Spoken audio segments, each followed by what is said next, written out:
No question of misuse of agencies by the BJP. The misuse of power, the misuse of constitution happened only when the emergency was imposed, when people were sleeping at their homes. So in the present day world, when on the social media anybody is writing anything, the abhivyakti ki azadi, my right of free speech, how valuable it is, can be shown to the present generation only by making them aware what happened in 1975, how in the name of family planning Nasbandi was done, how people were picked up from the houses, kept in the thanas without informing their kith and kin. The NCERT has taken a decision to include a chapter on the emergency as dangers to democracy and teach students, because we must not only remember and commemorate this dark chapter in India's constitutional history, but we must never ever repeat it. But unfortunately, Congress, they have imposed emergency back then in 75 and they continue to live in the emergency mindset. They are opposing it, Congress and its entire ecosystem. Why are you opposing it? Should you not welcome it? If you are a Samvidhan champion and you are not with Samvidhan ki hatya, then you must be the first one to say, yes, let us learn from the mistakes of the past, because those who don't are condemned to repeat it. इतिहास को अपने तरीके से आप देख सकते हैं, ये उनकी इच्छा है। और ये मैंने देखा है कि जब भी सरकार भाजपा की होती है किसी राज्य में या देश में, तो पहला काम वो क्या करते हैं, किताब, इतिहास, साहित्य को अपने तरीके से प्रस्तुत करने की कोशिश करते हैं। वो भाजपा की सरकार का अपना एक ध्येय हो सकता है, लेकिन मैं इतना मानता हूं कि हमें आगे देखना पड़ेगा। और आज जो चुनौती लोकतंत्र को है, आजाद भारत के इतिहास में आज तक नहीं मिली। जिस प्रकार दुरुपयोग कर आवाज को दबाया जा रहा है, चाहे वो सोशल मीडिया हो, चाहे मीडिया हो, चाहे जुडिशरी हो, ब्यूरोक्रेसी हो, निर्वाचन आयोग, कोई संस्था हो, जिस तरह का दुरुपयोग कर अपने हितों को साधने की कोशिश ये सरकार कर रही है, आज से पहले कभी नहीं हुआ। भारतीय लोकतंत्र में सबसे काला दिन आज ही का दिन रहा है। इस आपातकाल में जो विपक्ष के नेता थे वो तो जेल में बंद हुए ही, आप जैसे लोग भी जो पत्रकार थे उनको भी पूरा बैन कर दिया गया था।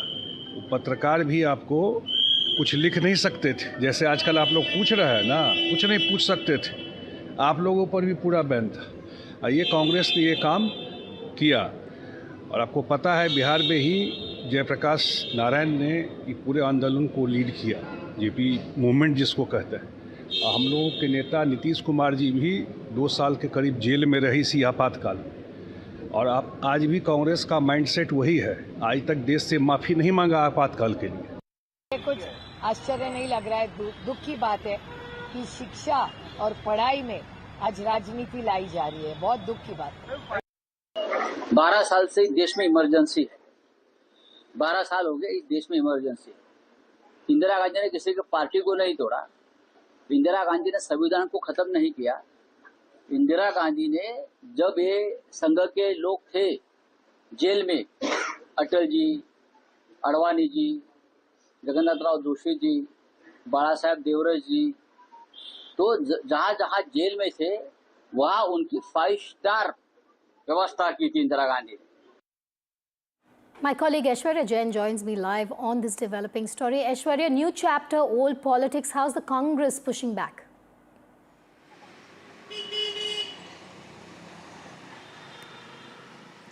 Well, certainly, a war of words have erupted between the Bharatiya Janata Party and Congress over the introduction of a new chapter on emergency in the NCERT textbooks in class 9. It is the Congress party which is clearly stating that it is Bharatiya Janata Party which is doing a witch hunt, which is, not telling the real truth, and they wanted to misguide the youth of the country. While on the other side, the Bharatiya Janata Party clearly observing this day as Samvidhan Hatya Divas, and they are justifying this by saying that the youth of this country should know about how the emergency was imposed imposed by then government of the Congress party in 1975, led by the then Prime Minister Indira Gandhi, what led to those circumstances and how the constitution was murdered at that point in time. The leaders were put into jail, the journalist voices were muzzled, and certainly it is the darkest chapter that should be told to the youth of the country, so that this should not be repeated in the near future.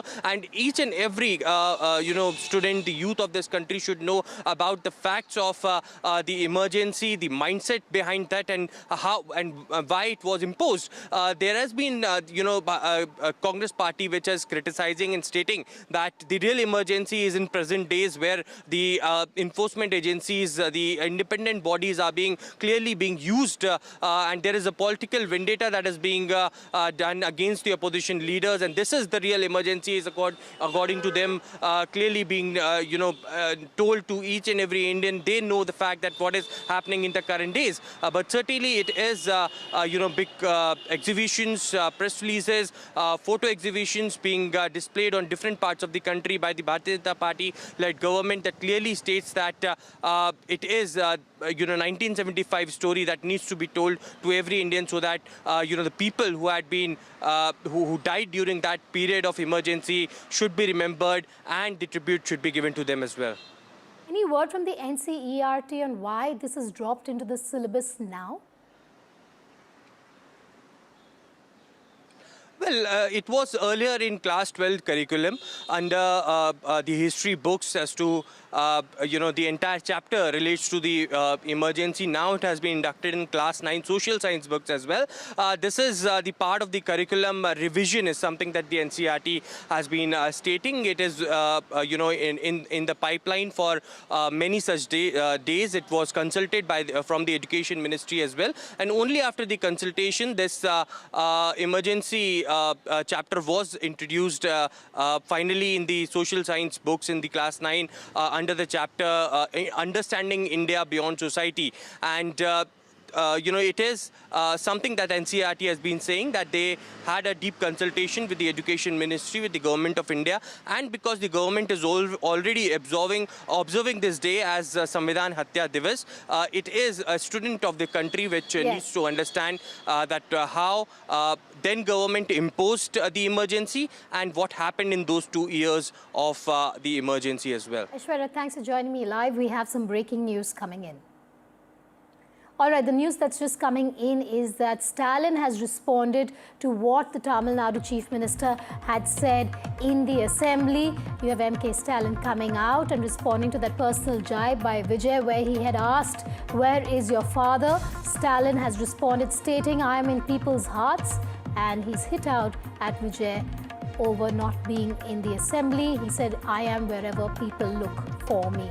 So that's the latest that we have for you. Let's listen into what the Tamil Nadu Chief Minister Vijay had said earlier, to which Stalin has now responded.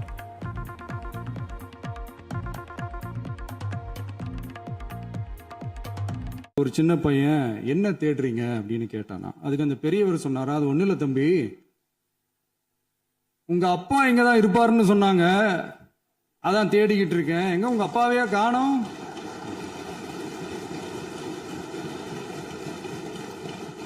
இல்ல அந்த எங்களுக்கும் நக்கலா நையாண்டியா சம்பந்தம் இல்லாத குட்டி கதை இதெல்லாம் எங்களுக்கும் பேச தெரியும். And after this jibe by the Tamil Nadu Chief Minister, MK Stalin has responded stating, "I am in people's hearts. I am not in the assembly, but I am wherever people look for me." Of course, that jibe by the Tamil Nadu Chief Minister has sparked and triggered a fresh political churn, even with senior leaders in the DMK openly now hinting at a possible return of the party chief and the former Chief Minister MK Stalin to the House through an expected round of by-elections. This war is only getting more personal. You have Vijay hitting out at the DMK and at MK Stalin, and he has now responded. What's interesting is that there is talk that there could be an entry of MK Stalin into the assembly through an expected round of by-elections, and that is how he will make his entry into the Tamil Nadu assembly once again. You also had Udayanidhi Stalin coming out and hitting back at Vijay over his remarks, but that's the latest that we have for you. Vijay had asked, "Where is your father?" And now you have a senior DMK leader and MLA KN Nehru, who has appeared to suggest that Stalin's re-entry into the assembly could be imminent. He has said, Vijay asked our leader, where is your father? He would come very soon. He would come in. That's all we can say now. He would return and take responsibility again, that's for sure. Till yesterday, all our cadre were quiet, but after he has spoken, the cadre across Tamil Nadu wants this. Now, his remarks are being seen as the clearest indication yet that a section within the DMK wants Stalin to contest one of the assembly by-elections expected in the coming months, and has drawn the ire of the DMK cadre. Vijay's comment there, after which there has been a response from the DMK representatives. Vijay now joins me live on the phone line. Vijay, you have that comment hitting right back at Vijay from none other than the DMK chief. Vedika, that's right. Very recently during the Tamil Nadu Assembly session, while replying to the governor's customary address, Tamil Nadu Chief Minister C. Joseph Vijay made remarks against former Chief Minister MK Stalin, criticizing his defeat at the Kolkata constituency in 2026. Vijay, just hold on for a moment. We have Mr. Saravanan joining us from the DMK on the phone line. Mr. Saravanan, you had Vijay coming out and questioning where the father is. You have Mr. Stalin responding, saying, I'm in the people's heart. Your first response after this has got personal. It is very unbecoming of the chief minister, to have made such unpalatable comments inside the assembly, and our leader, Mr. MK Stalin, has given a fitting comeback. Look at the people, see the people who are benefited by the schemes of this government. So that is what we have pointed out. That is what we have maintained.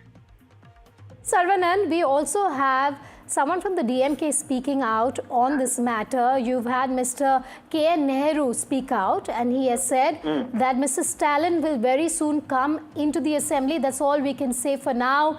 He would return and take responsibility again. How are we expecting this return of Mr. Stalin?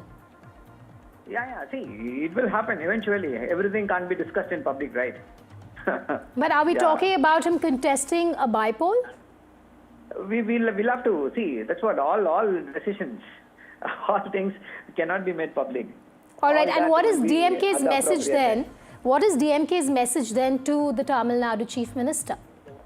Please concentrate on governance, less on antics. People are now tired of these antics, and people are not going to be happy just by rhetoric. Please do give some good schemes for the people of Tamil Nadu. That is what is very important. All right, Mr. Saravanan, thanks for joining me on the phone line there. I'm going to go back to our correspondent Vijay, who's on the line with us. Vijay, continue. I was asking you about how this jibe is now turning very personal. You have MK Stalin also hitting back at Vijay. That's right. Not only MK Stalin, Vedika, even TVK allies like left parties and VCK have expressed disappointment over the remarks made by Chief Minister C. Joseph Vijay against former Chief Minister MK Stalin. Even VCK Chief Thirumavalavan had released a statement requesting Vijay not to criticize former Chief Minister in Assembly and requested him to maintain the decorum of Tamil Nadu Legislative Assembly. Even left party CPI State Secretary Veerapandiyan and CPM State Secretary Shanmugam have also said the same thing, have requested Vijay not to do such things in near future to maintain the decorum of Tamil Nadu Legislative Assembly. Meanwhile, it has turned to a political war of words, whereas Udayanidhi Stalin, also leader of opposition, also on X platform, took personal life, a personal jibe at Tamil Nadu Chief Minister C. Joseph Vijay, where he had criticized saying that in Chengalpattu court, your wife is in search of his husband. So in a way, Udayanidhi also has criticized Vijay divorce issue with his wife Sangeeta.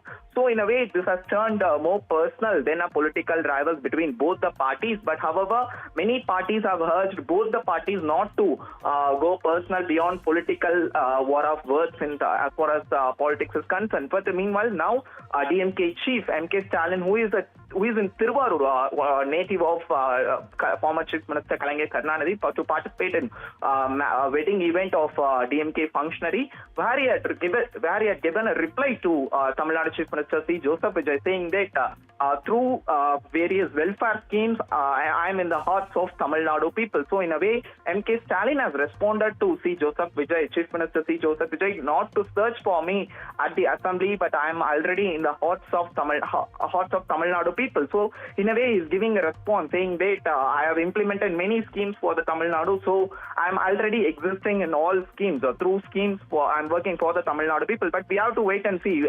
Like you mentioned, like you questioned DMK spokesperson Saravan about the statement made by DMK senior leader K. Nehru is also very important, Vedika, because as far as bipolar is concerned, and we'll talk about that in a moment from now, Vijay. Stand by, because we're going to play out MK Stalin's reaction first. நான் சட்டமன்றத்தில் முதலமைச்சராக என்ன பதில் சொன்னார்? எங்கே காணோம், உங்க அப்பாவை காணோம், இதை சொல்லி இருக்கிறார். அப்பா அங்க கேளாதீங்க, மக்கள் மனசை பயிற்சி.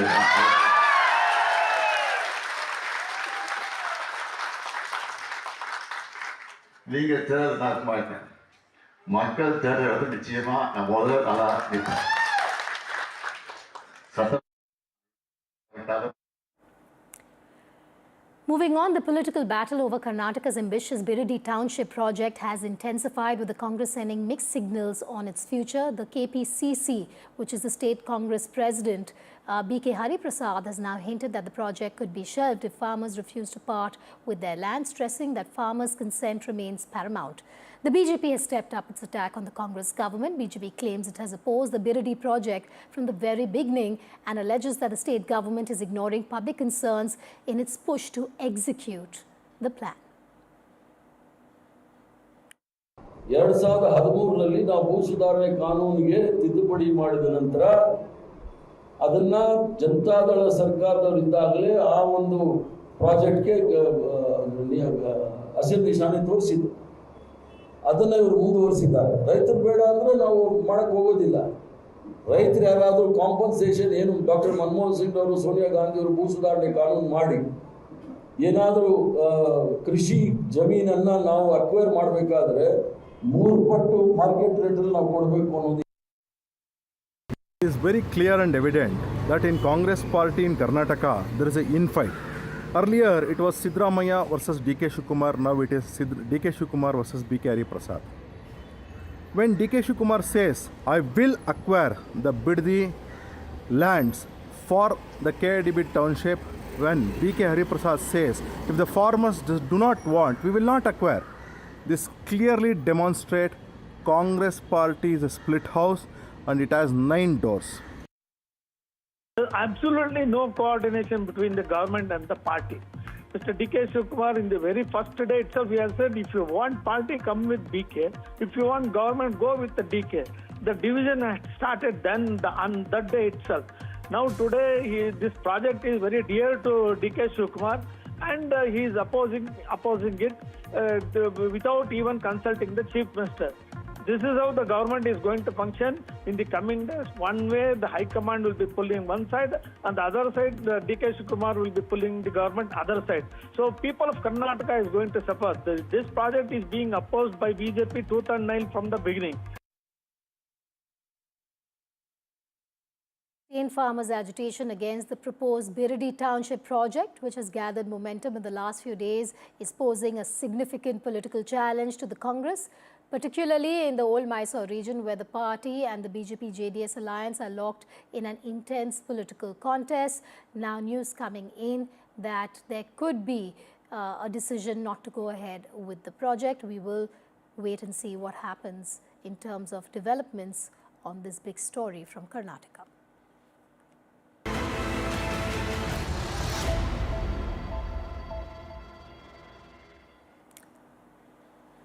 The disturbing Pune cold-blooded murder of Ketan Agarwal has caused shockwaves across the nation. NDTV has now accessed disturbing probe details in the murder plot that was allegedly hatched by his 22-year-old fiancée, Sia Goyal, and her alleged lover, Chetan. The Pune Rural Police have brought in a man who worked at accused Chetan's shop for questioning in connection with the case. According to the police sources, accused Chetan had taken Neeraj's phone on the 18th of June. Police suspect that this phone may have been used to call Sia multiple times.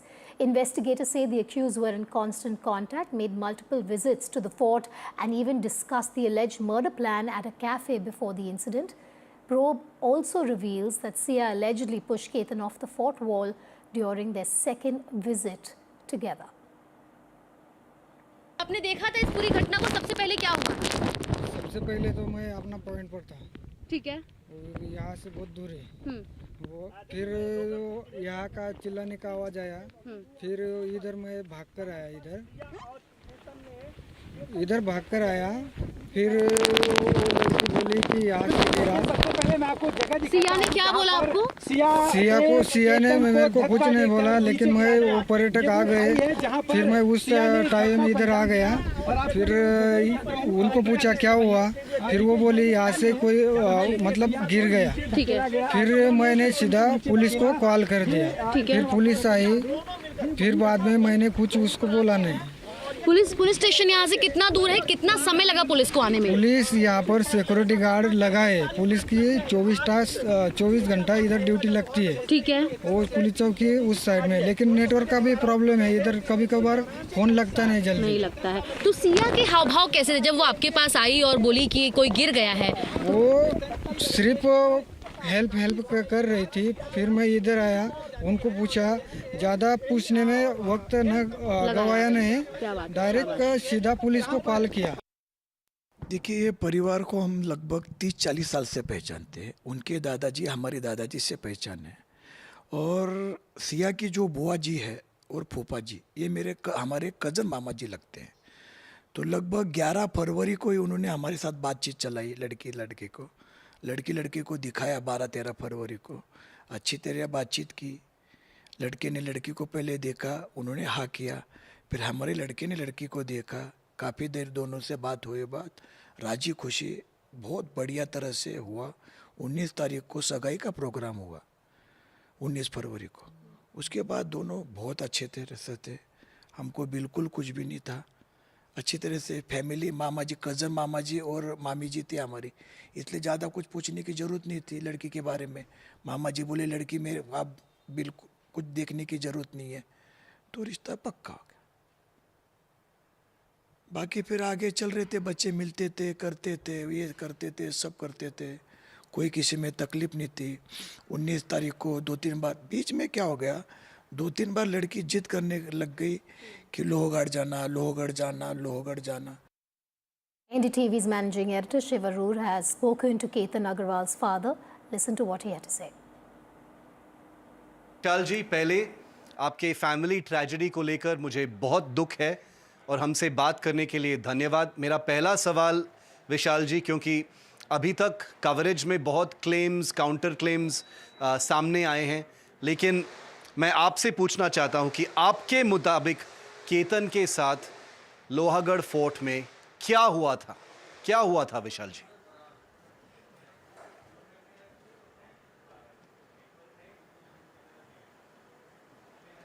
जी, वो दोनों ऊपर जा रहे थे और ऊपर वो घूमने के लिए, बर्थडे सेलिब्रेशन के लिए गए थे। और वहाँ जाने के बाद ये सिया नीचे बैठ गई। उसको देख के वो लड़के ने आके उसको धक्का दे दिया और वो ऊपर से नीचे गिर गया खाई में। विशाल जी, कुछ ही दिन उसके पहले सिया ने 14 तारीख को भी धक्का दिया था केतन को। क्या आपको शक हुआ सिया पे उस टाइम?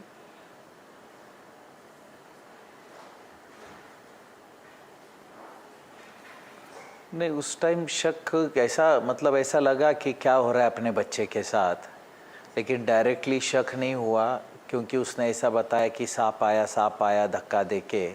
लेकिन केतन जब तक संभल गया तो फिर जाके उसने हक कर लिया, तो उसको ऐसा लगा कि सच में शायद सांप आया हो। क्या ये सच है विशाल जी कि केतन की बहन, आपकी बेटी ने सस्पिशन पहले जताया था? उन्हें किस बात पर शक हुआ था, क्या ये बता सकते हैं आप? जी, क्योंकि जब केतन की बॉडी रिकवर हो रही थी, मतलब पुलिस लेके आई ऊपर जो भी वहाँ से खाई से, तो उस वक्त मेरी लड़की संजना सिया से सवाल कर रही थी, तो सिया ने एक भी सवाल का जवाब नहीं दिया। जनरल सवाल थे कि कैसे हुआ, कैसे गिरे, कहाँ से गिरे, और वो तो एज पे जाता नहीं, इतने एज पे कैसा चला गया, तो उसने एक भी सवाल का जवाब दिया नहीं। ये दोनों परिवार जो हैं विशाल जी, आपने कल बताया था मीडिया पर कि आप एक दूसरे को 40 साल से जानते हैं। क्या कभी आपको कुछ ऐसे शक हुआ कि सिया खुश नहीं है इस अरेंजमेंट से, इस शादी का प्लान से खुश नहीं है? क्या ऐसा कुछ भी सिग्नल था आपको?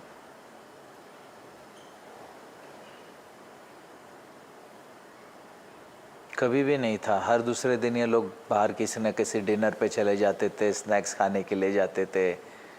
वो फ़ोन कर के बात करती थी, संजना से भी करती थी, मेरे मिसेस से भी करती थी। रोज़ 1-2 फ़ोन उसके आते ही थे। और उसने कभी भी कुछ भी सिग्नल, कोई भी शक नहीं था आप में कि उसको नहीं करना था शादी, और कोई और है उसके ज़िंदगी में, जो चेतन जो भी अरेस्ट हुआ है उसके साथ, जो सीसीटीवी में सामने आया है, आपको उसके बारे में बिल्कुल पता नहीं था इसके पहले? कभी नहीं पता चला सर, बिल्कुल पता नहीं था sir. Father, they're still in shock. Well, what first appeared to be a tragic death has now unraveled into a chilling murder conspiracy. Investigators claim that Ketan's murder was not a crime of passion, but a meticulously planned plot allegedly masterminded by his fiancée Sia and her alleged accomplice Chetan. From thousands of phone calls exchanged over months to multiple failed attempts and secret meetings to plan the crime, the investigation has revealed a trail of shocking details.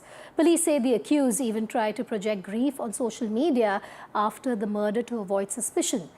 Now, these are some key revelations that investigators say expose the alleged conspiracy behind Ketan's killing.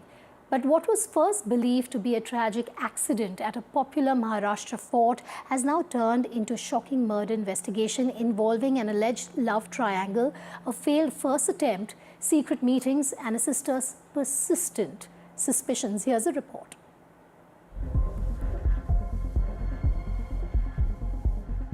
On June 18, real estate businessman Ketan Agarwal fell into a gorge at Lohgarh Fort near Pune.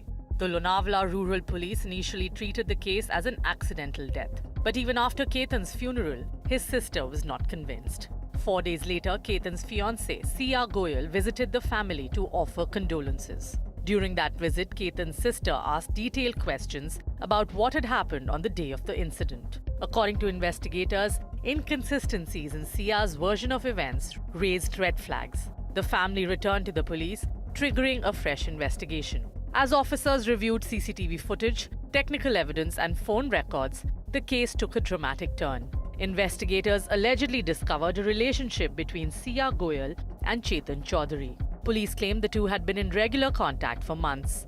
Call records show more than 2,000 phone conversations over 6 months, lasting a combined 238 hours. The investigation also focused on a mysterious figure seen on CCTV at Lohgarh Fort. Despite the scorching summer heat, the man was wearing a monkey cap, hoodie, and a mask. Police say the individual was seen communicating with Sia through hand signals, further strengthening their suspicions. Investigators now believe the alleged plot may have been in motion for weeks. Ketan and Sia had visited Lohgarh Fort 3 times on May 31st, June 14th, and June 18. Police claim an earlier attempt to push Ketan into the gorge was made on June 14 but failed. According to the probe, Sia later claimed she had accidentally pushed him after being startled by a snake. Just days before the incident, police say Sia and Chetan met at a cafe and discussed the route and location where the alleged crime would take place. On June 23, police arrested Sia Goyal and Chetan Chaudhary. Both have been sent to police custody. Investigators are now examining whether anyone else was part of the alleged conspiracy. With the Yashpal Sonkamble, NDTV Bureau Report. What began as a mysterious death has now turned into one of the most sensational murder investigations in recent months. Police claim the killing of Ketan was the result of a meticulously planned conspiracy allegedly hatched by his fiancée Sia and her alleged lover Chetan. Investigators say the two first met at the Diwali party last year and soon entered into a romantic relationship, remaining in constant touch through thousands of calls over the next 6 months. The probe has uncovered details that suggest the murder was not an impulsive act, but the culmination of months of planning. Police allege the accused met at a cafe to finalize the plot, used coded hand gestures to communicate on the day of the crime, and had even made an earlier attempt to eliminate Ketan that failed. Investigators also claim efforts were made to manipulate travel plans and create cover stories to conceal the alleged conspiracy.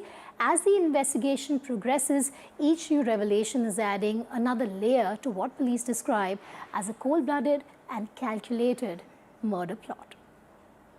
We have some news coming in. This has to do with UBT Shiv Sena. Well, the crisis is deepening because 6 UBT MLAs skipped the alliance coordination meeting. 3 of these UBT MLAs also skipped the party's internal meeting held on the 22nd of June. The MVA meeting witnessed surprisingly low attendance is what we're hearing. 23 of the 60 MLAs were absent from the meeting, and 23 out of the 60 MVA MLAs skipped the opposition coordination meeting. The NCP SP Chief Sharad Pawar and Jayant Patil also skipped the key MVA meeting, citing personal reasons. Uddhav Thackeray has questioned the MVA unity, asking if the alliance is truly united. So there are churns within the Shiv Sena UBT, and now questions also being raised over how reunited really is the MVA with so many MLAs being absent. But now we're going to cut across to a live press conference being held by Ravi Shankar Prasad. Recall कर रहा हूं आपके माध्यम से जो देश में जाना चाहिए। इंदिरा गांधी का इलेक्शन रायबरेली से सेट असाइड हो गया इलाहाबाद हाई कोर्ट के द्वारा। इंदिरा जी सुप्रीम कोर्ट आई उसके खिलाफ, उनको स्टे नहीं मिला। यही कहा गया आप सदन में आ सकती हैं लेकिन बोलेंगी नहीं। अब आप समझ सकते हैं कि बड़ा फेमस जस्टिस कृष्णा अय्यर का ऑब्जर्वेशन था। ये जब वाकया हुआ तब इंदिरा गांधी को बचाने की कोशिश हुई, और उसी बचाने की कोशिश में इमरजेंसी का दुरुपयोग किया गया। तो पहली बात यह ध्यान रखिए कि विपक्ष का विरोध, देश को तोड़ने की बात, यह सब बिल्कुल बेबुनियाद है। इमरजेंसी सिर्फ और सिर्फ लगाई गई इंदिरा गांधी की कुर्सी बचाने के लिए। पूरे विपक्ष के लोग गिरफ्तार कर लिए गए, मैं उसकी चर्चा करूंगा। लेकिन आज मैं 50 साल पूरे हो रहे हैं, तो मैं आप लोगों को और आपके माध्यम से देश को बताना चाहूंगा कि सारे संवैधानिक जो संस्थान हैं उसको किस तरह से एब्यूज किया गया। Today is the time to recall as to how while imposing emergency all the signposts of democracy, the institutions were brutalized by the then Congress government headed by Indira Gandhi. आपको मालूम है कि emergency लगाने का जो प्रस्ताव था उस पर कैबिनेट की सहमति नहीं थी।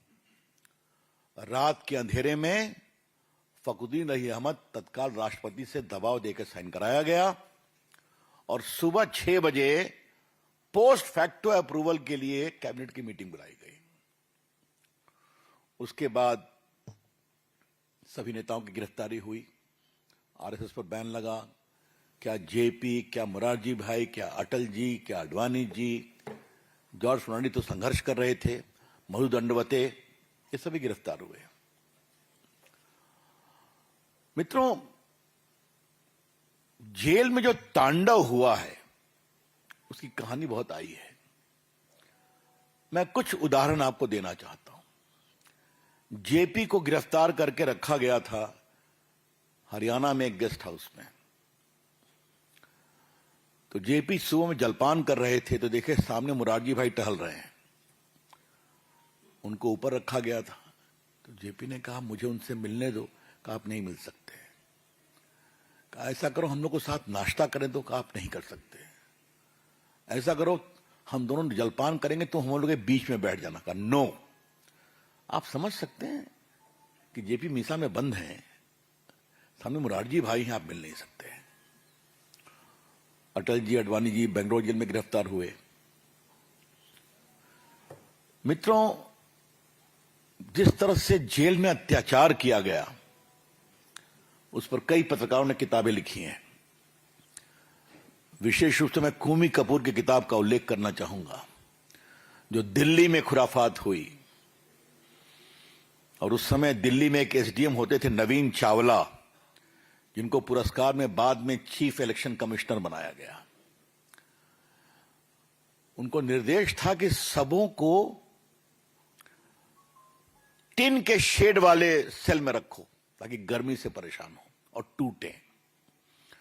यही देश भर में चला। बिहार में थोड़ी हालत बेटर थी क्योंकि हम लोग पहले से संघर्ष कर रहे थे, तो थोड़ा उन्होंने देखा था, हम लोग की बहुत पिटाई हुई थी। मित्रों, मानवता को शर्मसार करने वाली इतनी घटनाएं हुई। राष्ट्रीय स्वयंसेवक संघ के स्वयंसेवकों के नाखून नोचे गए। ये बात मैं पूरी जिम्मेदारी से कह रहा हूं। नसबंदी दिल्ली में जो हुई, आप सभी पत्रकार पढ़े होंगे। तेरे को पेंशन चाहिए, नसबंदी का कैंडिडेट ला। तेरे को प्रमोशन चाहिए, नसबंदी का कैंडिडेट ला। पूरे देश में अब आप समझ सकते हैं कि जिसकी शादी भी नहीं हुई है उसको भी जबरदस्ती नसबंदी, क्योंकि सीएम को भी था कि जितना नसबंदी का सर्टिफिकेट दोगे संजय गांधी की नजरों में उतना ऊपर जाओगे। तो ये मैंने आपको बताया ह्यूमन डिग्निटी के खिलाफ क्या हमला। अब मैं आता हूं प्रेस के खिलाफ। दिल्ली में जो बहादुर शाह जफर मार्ग है ना, यहां पर सभी अखबारों के कार्यालय है, टाइम्स ऑफ इंडिया है, इंडियन एक्सप्रेस है, बाकी है। इन सबों की बिजली काट दी गई थी 24 के रात में ताकि अखबार नहीं निकले। और ये हाल था, लोग पूछ रहे हैं कि कुछ नहीं छपेगा। कई अखबारों ने अपना ब्लैंक संपादकीय लिखा। आपको मालूम है कुलदीप नायर की गिरफ्तारी हो गई थी मीसा में। बड़े संपादक थे, बंद कर दिए गए। जेपी के पक्ष में लिखते थे। बाकी कई बड़े पत्रकार, मैं क्या नाम लूं, एस निहाल सिंह हो या बाकी हो, इन सबों ने कहा we will not write our editorials. इतना अत्याचार किया गया। और आज जो लोग मीडिया पर हमला करने की बात करते हैं, बिका हुआ मीडिया है, उसमें इमरजेंसी में देखें, उनका एक चीफ सेंसर ऑफिसर था।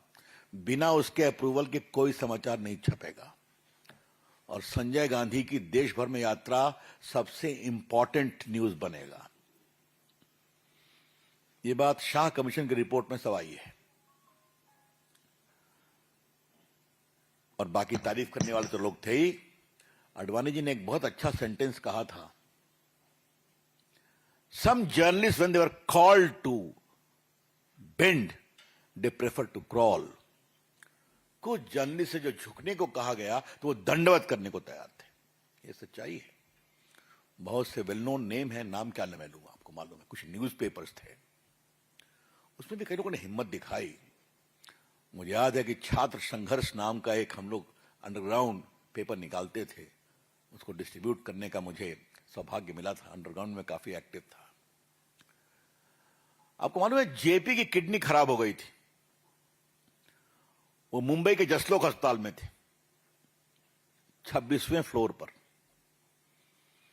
तो कहा गया इनको थोड़ा धूप चाहिए। मना कर दिया गया। धूप में बैठेंगे तो नीचे मुंबई की जनता देखेगी तो उनको वेव करेगी। बाद में आज वो मर गए, सोली सोराब जी, मैं उनका अभिनंदन करूंगा। उनका I am going to move the Bombay High Court. तब उनको 1 घंटा बैठने की अनुमति दी गई। उनकी किडनी खराब हो गई थी। जब वो मरने वाले थे तो उनको छोड़ा गया। तो हम अंडरग्राउंड रेजिस्टेंस को देख रहे थे। आज कई चीजें बड़ी भावुकता से याद आ रही हैं। तो पटना से जो परिचित है उनको याद होगा, पटना में दरभंगा हाउस में हम लोग का एमए का क्लास चलता था। हम लोग तो सब लोग भागे हुए थे, क्या क्लास वास करना, गिरफ्तारी, सब पढ़ाई लिखाई सब तो अपनी जगह थी। तो हमने कहा जेपी को वहां एक बहुत फेमस काली का मंदिर है, तो जेपी को दर्शन के लिए बुलाएंगे, क्योंकि कांग्रेसियों ने कहा था जेपी पागल हो गए। तो जेपी आए, देख करके पूरी स्टूडेंट दौड़ पड़े, तो उन्हें पुजारी को गिरफ्तार कर लिया जिसने उनको माला पहनाया था, और बाद में जो किया सो किया ही आपको मालूम है। तो क्या नसबंदी, क्या नेताओं के साथ अत्याचार, क्या संघ के स्वयंसेवकों के साथ अत्याचार, क्या मीडिया के साथ अत्याचार। Panchjanya, Motherland, Organiser, Indian Express, मैं नाम ले रहा हूं, they showed great fight of resistance. अब थोड़ा मैं पॉलिटिकल बातें करना चाहता हूं। आजकल इनके पुत्र लोग जो हैं तो उनको स्मरण दिलाना जरूरी है। लालू जी भी जेल में थे, मुलायम सिंह यादव भी जेल में थे, अखिलेश बाबू, हाँ, और डीएमके के मित्रों आपको बताना जरूरी है कि आपकी करुणानिधि की सरकार को इंदिरा जी ने डिसमिस कर दिया था। हाँ, तो देख रहे हैं इंस्टीट्यूशंस में आया मीडिया, ह्यूमन डिग्निटी। अब मैं आता हूं पार्लियामेंट पर। पार्लियामेंट की अवधि को 5 साल से बढ़ा के 6 साल कर दिया गया, और जब अपोजिशन के लोग जेल में थे तब संविधान का 42वां संशोधन पारित किया गया। और संजय बाबू, ये जो सेकुलरिज्म की बात होती है ना, उसी समय लाया गया था, और सोशलिज्म प्रियम्बल में। तो सेकुलरिज्म की बात करने वालों को मालूम है ना चाहिए कि विपक्षी जब जेल में थे तो ये सोशलिज्म और सेकुलरिज्म, पीएम के खिलाफ कोई केस नहीं होगा, और रिट्रोस्पेक्टिव तरीके से रिप्रेजेंटेशन ऑफ पीपुल एक्ट को बदल दिया गया ताकि पीएम के इलेक्शन को चैलेंज नहीं हो सकता है। जब सुप्रीम कोर्ट में मामला आया तो सुप्रीम कोर्ट ने कहा कि अब चूंकि ये अमेंडमेंट है तो वी कैन नॉट इंटरफेयर। तो संसद के साथ जो बदसलूकी की गई, 5 साल का 6 साल, विपक्ष जेल में, मनमानी तरीके से कानून बन रहा है और संविधान को तोड़ा मरोड़ा जा रहा है। What I am saying, all the shades of democracy were murdered during emergency. सारे संवैधानिक संस्थाओं की हत्या की गई उस समय। जरा मैं जुडिशरी पर बोलना चाहता हूं। I am very proud of the high courts of India, जिन्होंने हिम्मत दिखाई कि नहीं, गलत तरीके से गिरफ्तार किया गया है तो हम इंटरफेयर करेंगे। हम लोग को तो इमरजेंसी के पहले ही बंद किया गया था। मैं एडवाइजरी बोर्ड में कमर में रस्सा लगा के गया था पटना हाई कोर्ट में। जज साहब से कहा मैं बहस करूंगा, तो मैं तैयारी करके गया था। और उसकी एक बहुत रोचक कहानी है कि जजेस ने देखा मेरे पिताजी का नाम, तो उनको फोन किया कि आपका बेटा आया था, अच्छा बहस किया था। तो कहा आप छोड़ रहे हैं कि नहीं? कहा हम पूरी कोशिश कर रहे हैं। और नेक्स्ट डे मुझे 2 साल के लिए कंफर्म कर दिया एडवाइजरी बोर्ड में। बाद में रिट में हम लोग छूटे। इन फैसलों के खिलाफ भारत सरकार सुप्रीम कोर्ट में गई। एडीएम जबलपुर वर्सेस शुक्ला ये केस है। और जब बहस हो रही थी तो वहां पर जजेस ने उस समय के अटॉर्नी जनरल नीरंडे से पूछा कि mister attorney general, if A detainee is killed inside the prison, does he have any relief during emergency और नॉट? मिस्टर एजी, अगर किसी डिटेनियों को मार दिया गया जेल में तो उसको कोई राहत मिल सकती है? उनका no milord, all the avenues are closed. और आज मैं बहुत पीड़ा से कहना चाहता हूं कि सुप्रीम कोर्ट ने उनके इस आर्गुमेंट को सही माना कि उम्मीद करते हैं it was a day of great Shem for the judiciary of India when they buckled before the atrocious government imposing emergency. एक जज ने हिम्मत दिखाई थी, उन्हें डिसेंट दिया कि नहीं, इमरजेंसी में भी मौलिक अधिकार, व्यक्तिगत अधिकार का सम्मान होगा, उसका अतिक्रमण होगा तो हम इंटरफेयर करेंगे। उस बहादुर जज का नाम था HR खन्ना, और उनको इन्होंने सुपरसीड कर दिया। सिर्फ 40 दिन के लिए वो चीफ जस्टिस बनते, सिर्फ 40 दिन के लिए। लेकिन ये इतनी बेशर्म सरकार थी कि उनको सुपरसीड कर दिया, क्योंकि उन्होंने नागरिक के अधिकारों की बात की थी। मुझे भी याद है, न्यूयॉर्क टाइम्स ने उन पर एक संपादकीय लिखा था, brave Indians, if democracy returns to India, please hang the portrait of this powerful जज इन द सुप्रीम कोर्ट।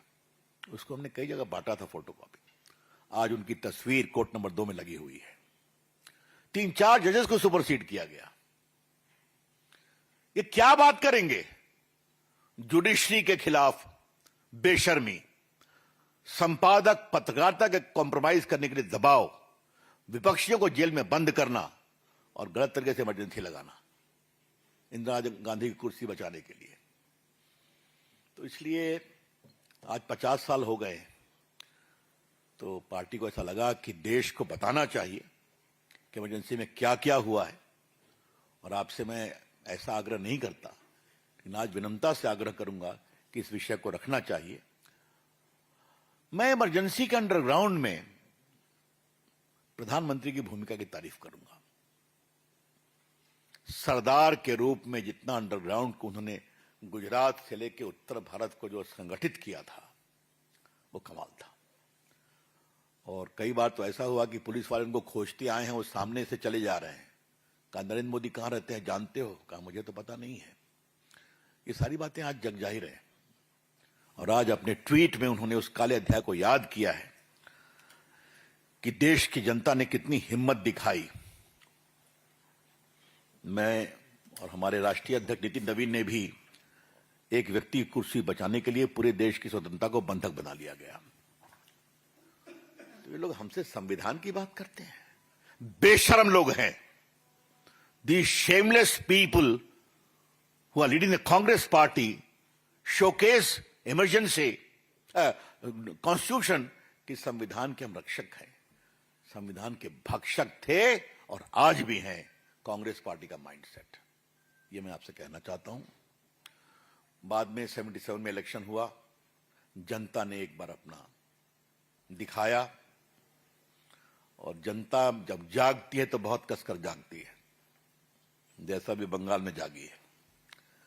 जब आप अत्याचार करेंगे, एक्सेस करेंगे, तो पब्लिक रिएक्ट करती है। और उस समय मुझे अभी भी याद है कि हम लोग बैठे हुए थे राजेंद्र नगर के दफ्तर में, मालूम हुआ इंदिरा गांधी हार गई, संजय गांधी हार गए, तो हम लोग तो रोने लगे बिल्कुल। और मुझे वो कहानी याद है, आज मैं आपसे शेयर करना चाहता हूं। इंदिरा गांधी पीछे चल रही थी, उनके पदाधिकारियों की हिम्मत नहीं थी कि मैडम को बताएं। बाद में जब थोड़े वोट की काउंटिंग बची थी, तो एक डरते हुए कि मैडम आप हार गई, तो शी वाज शॉक्ड। तो हमेशा वही शॉक होता है जो ममता जी को हुआ है, जो कट कर रहते हैं। तो ये बात मैं कहना चाहता हूं। मित्रों, एक अंतिम बात कह के मैं अपनी बात समाप्त करूंगा। हम लोग विद्यार्थी परिषद में काम करते, दिल्ली बहुत आया करते थे बैठक में।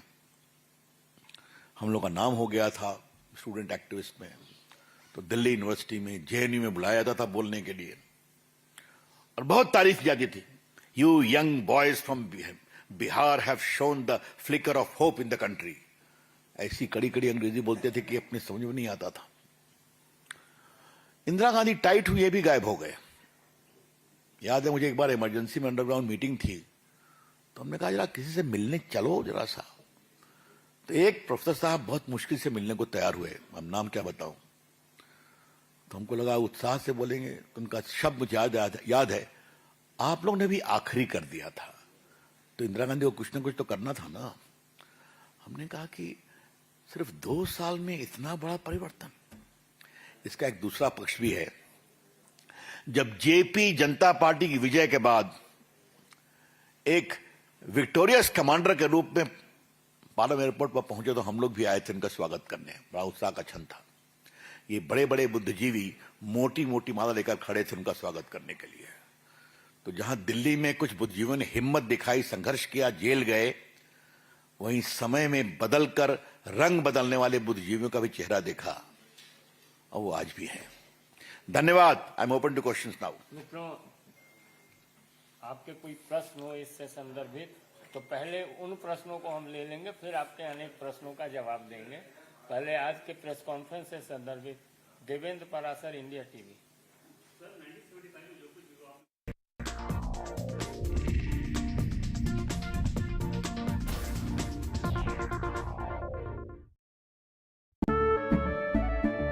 केसरिया से मन जोगी हुआ रे, दिल झूमे देखो मतवारा हुआ रे.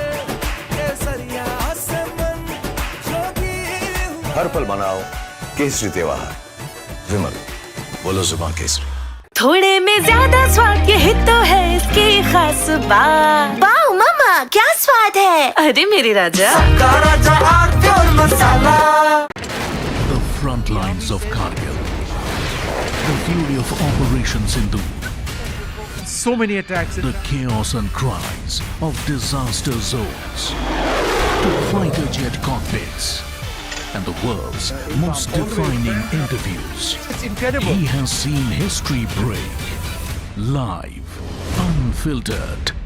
20,000 hours of live broadcasting. Welcome to Left, Right and Center. Hard facts. War-struck country. Hard questions. In the Ukraine. 30 years of trust. In the Kargil area. North Ukraine. In France, in Italy. At Srinagar. INS Vikrant. Vishnu Shom for NDTV.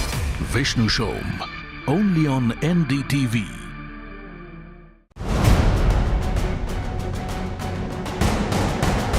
Literally go from the man on the outside looking in now to the man on the inside looking out. I think that was one of my biggest drivers to become an astronaut. Iron Man, Kokoro, how does that prepare the body for something with no finish line? I would say it prepares the mind more than it prepares the body. I live right next to NDTV in Greater Kailash in New Delhi. What would the young man in India say if he could see you right now? I'll be up there soon with you.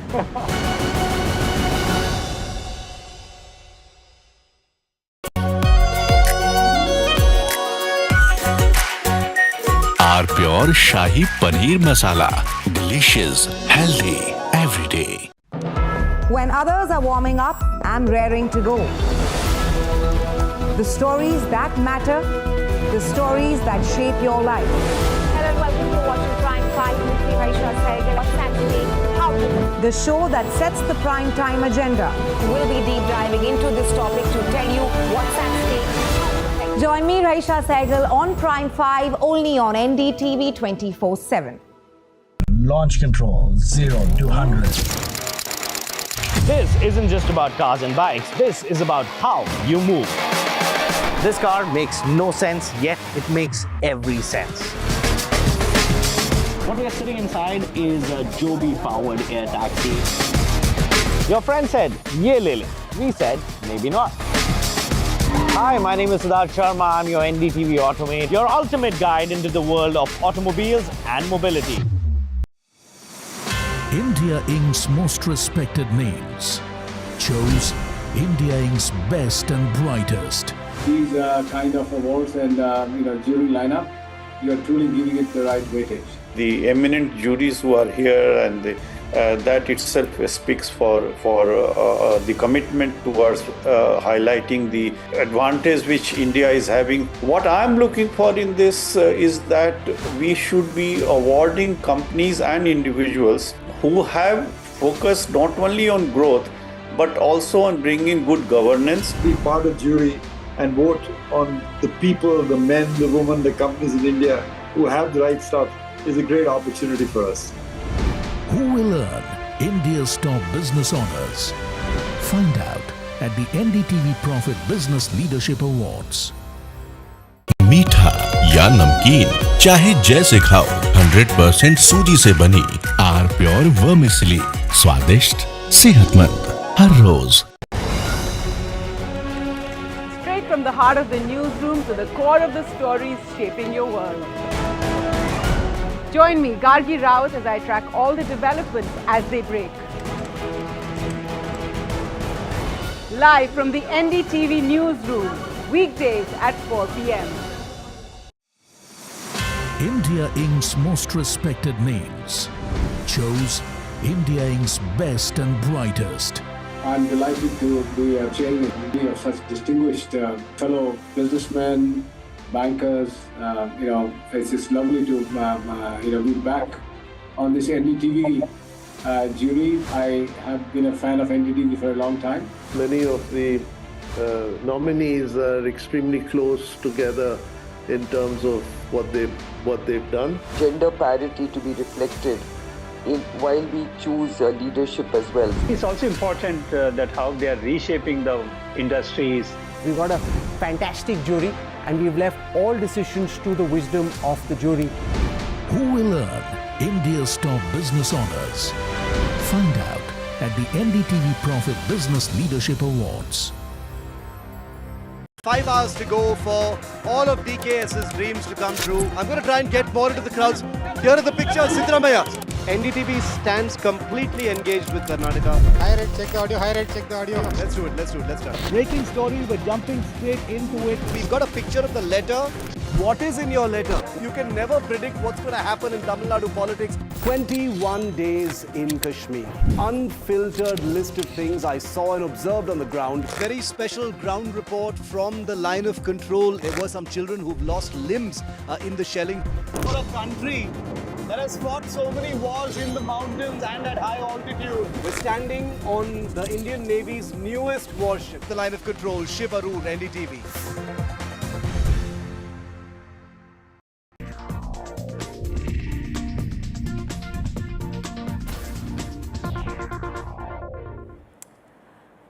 Welcome back. You're still with Breaking Ground. I'm Vedika. So the face-off between the Tamil Nadu Chief Minister Vijay and the Stalins has got even more personal. We'll bring you the details in moments from now. But first, as always, a quick check on the headlines at this hour.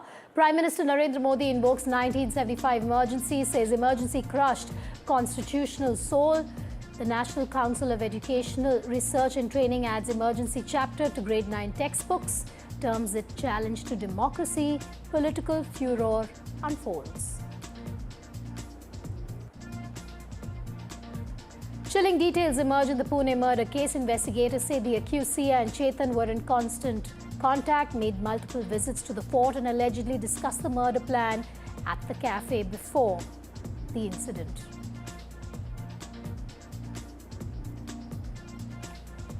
MK Stalin responds to Vijay's "Where's your father?" jibe, says, "I am in people's hearts.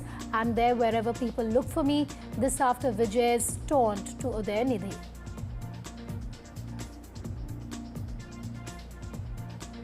Blame game erupts over Kolkata roof collapse. Bengal Chief Minister Suvendu Adhikari blames previous Mamata Banerjee government, says bearing brunt of TMC era scams. Trinamool Congress hits back.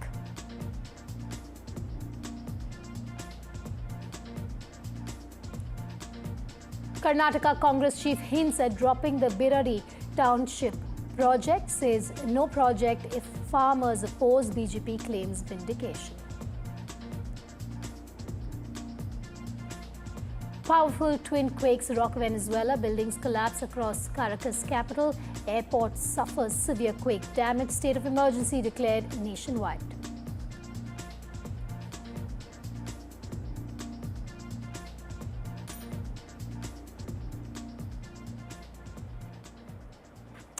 Our top focus, the political temperature in the state of Tamil Nadu has soared after dramatic war of words between Chief Ministers C. Joseph Vijay and former Chief Minister M.K. Stalin. Speaking at the Assembly earlier this week, Vijay took a veiled dig at Stalin's absence from the House through a story. Referring to an elderly man searching for someone's father, Vijay remarked, "Where is your father? I'm searching for your father." The remarks quickly triggered a sharp response from the DMK camp. Hitting back, Stalin said there was no need to search for him in the assembly. He asserted that he remains in the hearts of the people and is present wherever the people look for him. ஒரு சின்ன பையன் என்ன தேடுறீங்க அப்படின்னு கேட்டானா. அதுக்கு அந்த பெரியவர் சொன்னாரா, அது ஒண்ணும் இல்ல தம்பி, உங்க அப்பா இங்க தான் இருப்பாருன்னு சொன்னாங்க, அதான் தேடிக்கிட்டு இருக்கேன். எங்க உங்க அப்பாவையா காணோம்?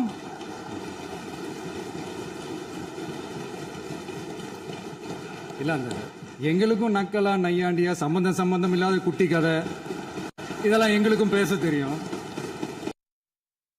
ஆனால் சட்டமன்றத்தில் முதலமைச்சராக இருக்கக்கூடிய என்ன பதில் சொன்னார்? எங்கே காணும், உங்கள் அப்பாவை காணும், இதை சொல்லியிருக்கிறார். அப்போ அங்கே கேடாதீங்க, மக்கள் மனசை பயந்துருக்கிறாங்க.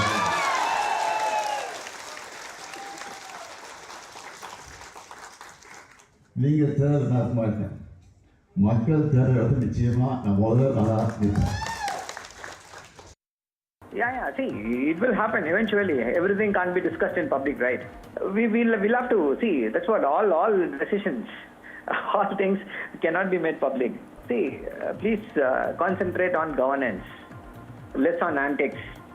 People are now tired of these antics, and people are not going to be happy just by rhetoric. Please do give some good schemes for the people of Tamil Nadu. That is what is very important. Sam Daniel now joins me live on our top story here at 1 p.m. on Breaking Ground. Sam, allies of the TVK who were previously with the DMK not happy with the comment.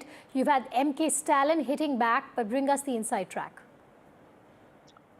That's right, Vedika. To begin with, MK Stalin has responded to that jibe by Chief Minister Vijay on the floor of the House that by sharing a story tacitly referring to the missing father, which the DMK believes was targeted at Udayanithi Stalin, and referring to the former Chief Minister MK Stalin, who lost elections and is not a member of the House now.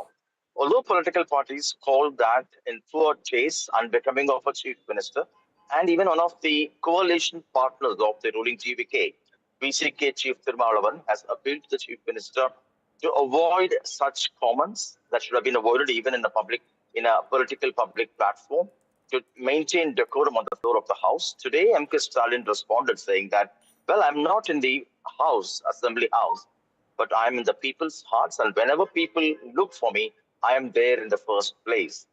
And in a sense, taking moral ground and giving a strong sense of confidence that he's not cowed down by the political defeat he in particular and the DMK party has suffered.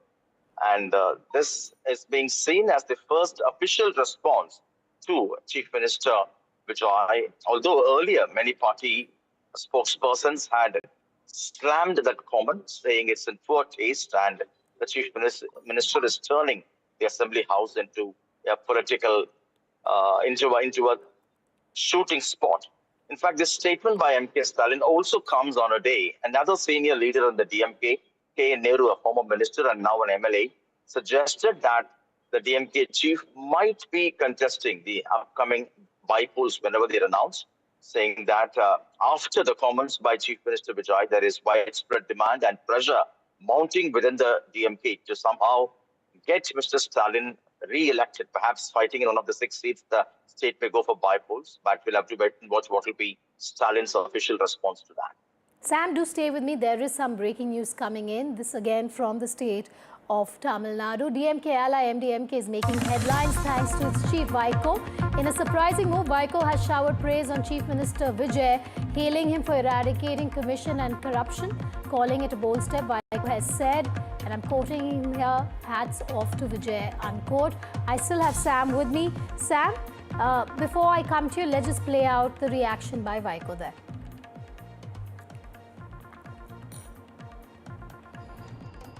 They have succeeded in eradicating commission and corruption. Hats off to Mr. Vijay.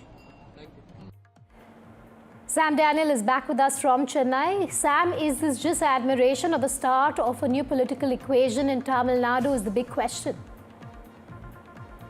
Vedika, indications are DMK ally MDMK is all set to switch sides to the TVK by becoming a coalition partner. The formal decision is expected to be taken in a meeting on Sunday when the party's General Council would meet. But already there are strong indications with both Mr. Vaiko, the MDMK chief, and his MP son Durai Vaiko meeting Chief Minister Vijay one after the other recently and complimenting the ruling TVK on several counts, including Vaiko's present compliments saying that the party has eradicated corruption and corruption in tenders in particular. So all eyes would be on what the official decision on Sunday. But interesting part is the two MDMK MLAs have won under the DMK symbol, and that's one thing that could stop them from taking any drastic decisions. But indications are they have decided. But the big question is, would they transfer lock, stock and barrel, or would they resign from these two MLA positions and then decide to switch? That's the big question. But indications are they may not resign, because it became very clear from day one when Vaiko's party chose to abstain from the vote of confidence when Vijay moved the trust vote on the floor of the House, and they abstained. It became very clear it's just a matter of time. Yes. All right, Sam Daniel, thanks for joining me live. We're going to stay with the state of Tamil Nadu. The Tamil Nadu government has released a white paper on the state's finances and power sector, triggering a political row. Here's why. The white paper claims that over the past 25 years, the state earned about 4.97 lakh crore rupees, but has spent 5.32 lakh crore rupees, leading to a deficit of nearly 34,000 crore rupees in the last 5 years. It also says that despite receiving an additional 67,000 crore rupees in revenue, the state's debt rose to 87,000 crore rupees. The Power Minister CTR Nirmal Kumar has said Tamil Nadu currently needs 21,307 megawatts of power. He says buying electricity on the short-term market is costing the state up to 21 rupees per unit, and the government is therefore moving towards long-term power contracts. The minister also stated there are nearly 66,000 vacancies in the electricity department. The DMK has slammed the white paper, rejecting claims of power shortages during its tenure and accusing the government of targeting the previous regime, the DMK. I don't know what is the purpose of releasing white paper. They want to tell some lies. When their financial white paper, what lies they have said in that, they are going to continue with it. So this is the worst liar government. They want to accuse DMK for everything. But people know that until DMK was in power, there was no power shortage. When these people had come, continuously there is power shortage. What is the white paper they are going to release? I don't know. Even in finance, every section of the society appreciated DMK government. Now, the political battle over Karnataka's ambitious Biridi township project has intensified, with the Congress sending mixed signals on its future. The Karnataka Pradesh Congress chief, B.K. Hariprasad, has now hinted that the project could be shelved if farmers refuse to part with their land, stressing that farmers' consent remains paramount. The BJP has stepped up its attack on the Congress government. BJP claims it has opposed the Biridi project from the very beginning and alleges that the state government is ignoring public concerns in its push to execute this plan. 2013ರಲ್ಲಿ ನಾವು ಭೂ ಸುಧಾರಣೆ ಕಾನೂನಿಗೆ ತಿದ್ದುಪಡಿ ಮಾಡಿದ ನಂತರ ಅದನ್ನ ಜನತಾದಳ ಸರ್ಕಾರದವರಿದ್ದಾಗಲೇ ಆ ಒಂದು ಪ್ರಾಜೆಕ್ಟ್ಗೆ ಹಸಿರು ನಿಶಾನೆ ತೋರಿಸಿದ್ರು. ಅದನ್ನ ಇವರು ಮುಂದುವರಿಸಿದ್ದಾರೆ. ರೈತರು ಬೇಡ ಅಂದ್ರೆ ನಾವು ಮಾಡಕ್ಕೆ ಹೋಗೋದಿಲ್ಲ. ರೈತರು ಯಾರಾದರೂ ಕಾಂಪನ್ಸೇಷನ್ ಏನು ಡಾಕ್ಟರ್ ಮನಮೋಹನ್ ಸಿಂಗ್ ಅವರು ಸೋನಿಯಾ ಗಾಂಧಿ ಅವರು ಭೂ ಸುಧಾರಣೆ ಕಾನೂನು ಮಾಡಿ ಏನಾದರೂ ಕೃಷಿ ಜಮೀನನ್ನ ನಾವು ಅಕ್ವೈರ್ ಮಾಡಬೇಕಾದ್ರೆ 3 ಪಟ್ಟು ಮಾರ್ಕೆಟ್ ರೇಟಲ್ಲಿ ನಾವು ಕೊಡಬೇಕು ಅನ್ನೋದು. It is very clear and evident that in Congress party in Karnataka there is an infight. Earlier it was Siddaramaiah versus D.K. Shivakumar, now it is D.K. Shivakumar versus B.K. Hariprasad. When D.K. Shivakumar says, I will acquire the Biridi lands for the KIDB township, when B.K. Hariprasad says, if the farmers just do not want, we will not acquire. This clearly demonstrates Congress party is a split house and it has 9 doors. Absolutely no coordination between the government and the party. Mr. D.K. Shivakumar, in the very first day itself, he has said, if you want party, come with B.K. If you want government, go with the D.K. The division had started then on that day itself. Now today, this project is very dear to D.K. Shivakumar, and he is opposing it without even consulting the chief minister. This is how the government is going to function in the coming days. One way, the high command will be pulling one side, and the other side, the D.K. Shivakumar will be pulling the government other side. So people of Karnataka is going to suffer. This project is being opposed by BJP tooth and nail from the beginning.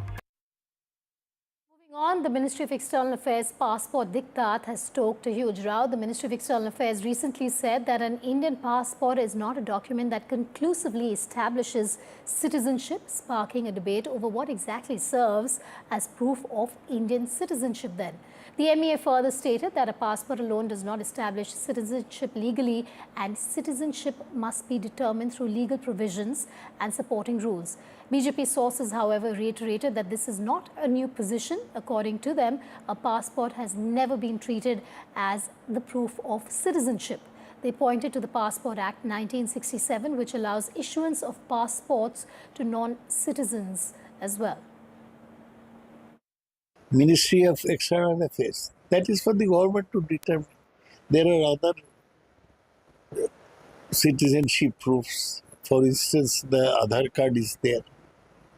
So MEA has to tell us what is valid, what is not valid. I do not agree with this. Akhilesh now joins me live on that developing story. Akhilesh, you have the opposition hitting out at the government over this claim being made by the MEA. What is the opposition stating, and what has been the defense by, we've heard from the BJP sources, of course, but by the government on this? Well, yesterday was the passport day. On that day, one MEA official commented that passport is not a proof of citizenship. After that, this debate has started on social media and also in the mainstream media. Now, the government sources are very clear that it is not something which has been decided yesterday or in the past 12 years. It has been there in the books for the last so many years that passport is not a proof of the citizenship. Also, they are saying that there's a Bombay High Court judgment which says very clearly that passport is not a proof of the citizenship of India. And apart from that, the Passport Act also says that Government of India can also issue passport to a non-Indian citizen. That there is also a provision in the Act. But on the other hand, the opposition parties are saying that when you conduct SIR, you say that the first item as a proof of the citizenship is passport. So then why the government says that for the SIR, a passport is sufficient proof for the citizenship, and if passport is not a proof of the citizenship, then what is the proof? But on the other hand, the government sources are very clear that as far as the citizenship is concerned, it is something which the Home Ministry decides, and there's an act, the Citizenship Act, which has a clear-cut provision that the birth certificate is sufficient, and after that, if you are born after 1987, then either the parent has to be Indian citizen, and if you are born after 2004, both parents have to be Indian citizens. So there's a very clear-cut definition there. So of course, it has ignited a debate, but the government is very clear that there's a lot of not awareness. That's why this debate is being created. All right, Akhilesh, thanks for joining us there. Well, moving on now. Today marks 51 years since the proclamation of the emergency, one of the most contentious chapters in independent India's history, imposed on the 25th of June in the year 1975. The 21-month period continues to spark political debate and reflection. Prime Minister Modi paid tribute to those who opposed the emergency, calling it a dark chapter that undermined the constitution, democratic institutions and civil liberties. The emergency saw the suspension of fundamental rights, the arrest of opposition leaders, strict press censorship and sweeping curbs on democratic freedoms. In a related development, the NCERT has for the first time included a dedicated chapter on the emergency in its grade 9 social science textbooks. Here's a look at reactions coming in on that development. आज संविधान हत्या दिवस है।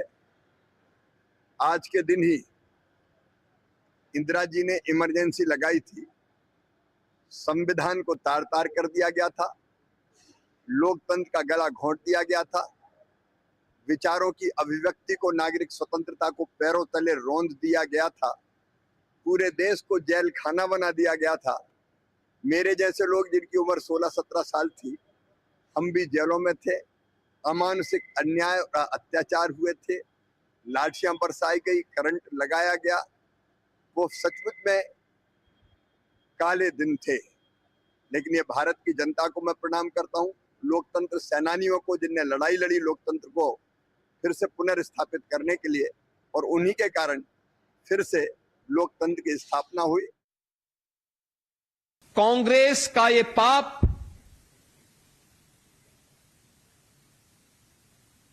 केवल भारत के लोकतंत्र को ही कुचलने का पाप नहीं था, ये बाबा साहब भीमराव अंबेडकर के सपनों पर सीधे सीधे प्रहार था। ऐसी क्या आवश्यकता थी जो कांग्रेस को 25 जून 1975 को देश के अंदर आपातकाल थोपना पड़ा था, हम जब निष्कर्ष पर पहुंचते तो एक ही निष्कर्ष सामने आता है, केवल अपनी सत्ता को छोड़ने बनाए रखने के लिए कांग्रेस ने यह पाप किया था। No question of misuse of agencies by the BJP. The misuse of power, the misuse of constitution happened only when the emergency was imposed, when people were sleeping at their homes. So in the present day world, when on the social media anybody is writing anything, the abhivyakti ki azadi, my right of free speech, how valuable it is, can be shown to the present generation only by making them aware what happened in 1975, how in the name of family planning Nasbandi was done, how people were picked up from the houses, kept in the thanas without informing their kith and kin. भारतीय लोकतंत्र में सबसे काला दिन आज ही का दिन रहा है। इस आपातकाल में जो विपक्ष के नेता थे वो तो जेल में बंद हुए ही, आप जैसे लोग भी जो पत्रकार थे उनको भी पूरा बैन कर दिया गया था। वो पत्रकार भी आपको कुछ लिख नहीं सकते थे, जैसे आजकल आप लोग पूछ रहे हैं ना, कुछ नहीं पूछ सकते थे, आप लोगों पर भी पूरा बैन था। ये कांग्रेस ने ये काम किया। और आपको पता है बिहार में ही जयप्रकाश नारायण ने ये पूरे आंदोलन को लीड किया, जेपी मूवमेंट जिसको कहते हैं। हम लोगों के नेता नीतीश कुमार जी भी 2 साल के करीब जेल में रही इसी आपातकाल में। और आप आज भी कांग्रेस का माइंडसेट वही है, आज तक देश से माफ़ी नहीं मांगा आपातकाल के लिए। The NCERT has taken a decision to include a chapter on the emergency as dangers to democracy and teach students, because we must not only remember and commemorate this dark chapter in India's constitutional history, but we must never ever repeat it. But unfortunately, Congress, they have imposed emergency back then in 75 and they continue to live in the emergency mindset. They are opposing it, Congress and its entire ecosystem. Why are you opposing it? Should you not welcome it? If you are a Samvidhan champion and you are not with Samvidhan ki hatya, then you must be the first one to say yes, let us learn from the mistakes of the past, because those who don't are condemned to repeat it. इतिहास को अपने तरीके से आप देख सकते हैं, ये उनकी इच्छा है। और ये मैंने देखा है कि जब भी सरकार भाजपा की होती है किसी राज्य में या देश में, तो पहला काम वो क्या करते हैं, किताब, इतिहास, साहित्य को अपने तरीके से प्रस्तुत करने की कोशिश करते हैं। वो भाजपा की सरकार का अपना एक ध्येय हो सकता है, लेकिन मैं इतना मानता हूँ कि हमें आगे देखना पड़ेगा। और आज जो चुनौती लोकतंत्र को है, आज़ाद भारत के इतिहास में आज तक नहीं मिली। जिस प्रकार दुरुपयोग कर आवाज़ को दबाया जा रहा है, चाहे वो सोशल मीडिया हो, चाहे मीडिया हो, चाहे जुडिशरी हो, ब्यूरोक्रेसी हो, निर्वाचन आयोग, कोई संस्था हो, जिस तरह का दुरुपयोग कर अपने हितों को साधने की कोशिश ये सरकार कर रही है, आज से पहले कभी नहीं हुआ। कुछ आश्चर्य नहीं लग रहा है, दुख की बात है कि शिक्षा और पढ़ाई में आज राजनीति लाई जा रही है। बहुत दुख की बात है। 12 साल से देश में इमरजेंसी है, 12 साल हो गए इस देश में इमरजेंसी। इंदिरा गांधी ने किसी की पार्टी को नहीं तोड़ा, इंदिरा गांधी ने संविधान को खत्म नहीं किया। इंदिरा गांधी ने जब ये संघ के लोग थे जेल में, अटल जी, अडवाणी जी, जगन्नाथराव जोशी जी, बाला साहेब देवरस जी, तो जहां जहां जेल में थे वहां उनकी 5 स्टार व्यवस्था की थी Indira Gandhi. Moving to news from the state of West Bengal, the warehouse shed collapse in Kolkata has triggered a sharp political confrontation between the BJP and the Trinamool Congress. West Bengal Chief Minister Adhikari has attacked the Trinamool Congress over the collapse, alleging approvals under the former government and calling the city Mrityupuri, while stating those responsible will not be spared.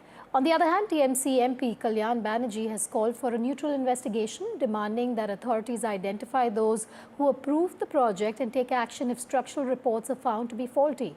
Now, the probe has intensified as 5, including the construction firm owner, have been arrested. A 6-member SIT has also been formed to probe the warehouse collapse. Prime Minister Modi has announced a 2 lakh rupee ex gratia for the deceased kin and 50,000 rupees for the injured with PM NRF support. अगर आप कहें तो राहत और बचाव का काम सुचारू रूप से चल रहा है और पूरी रात चली है नॉन स्टॉप। NDRF की तरफ से जितनी भी टीम्स लगी हुई थी और टोटल 7 टीम्स को हमने उस समय मोबिलाइज़ किया था और अभी हमारी एट प्रेजेंट 5 टीम्स ऑपरेशनल हैं। 2 टीम्स रेस्ट एंड रिलीफ में गई हैं, वो भी आ जाएंगे थोड़ी देर में।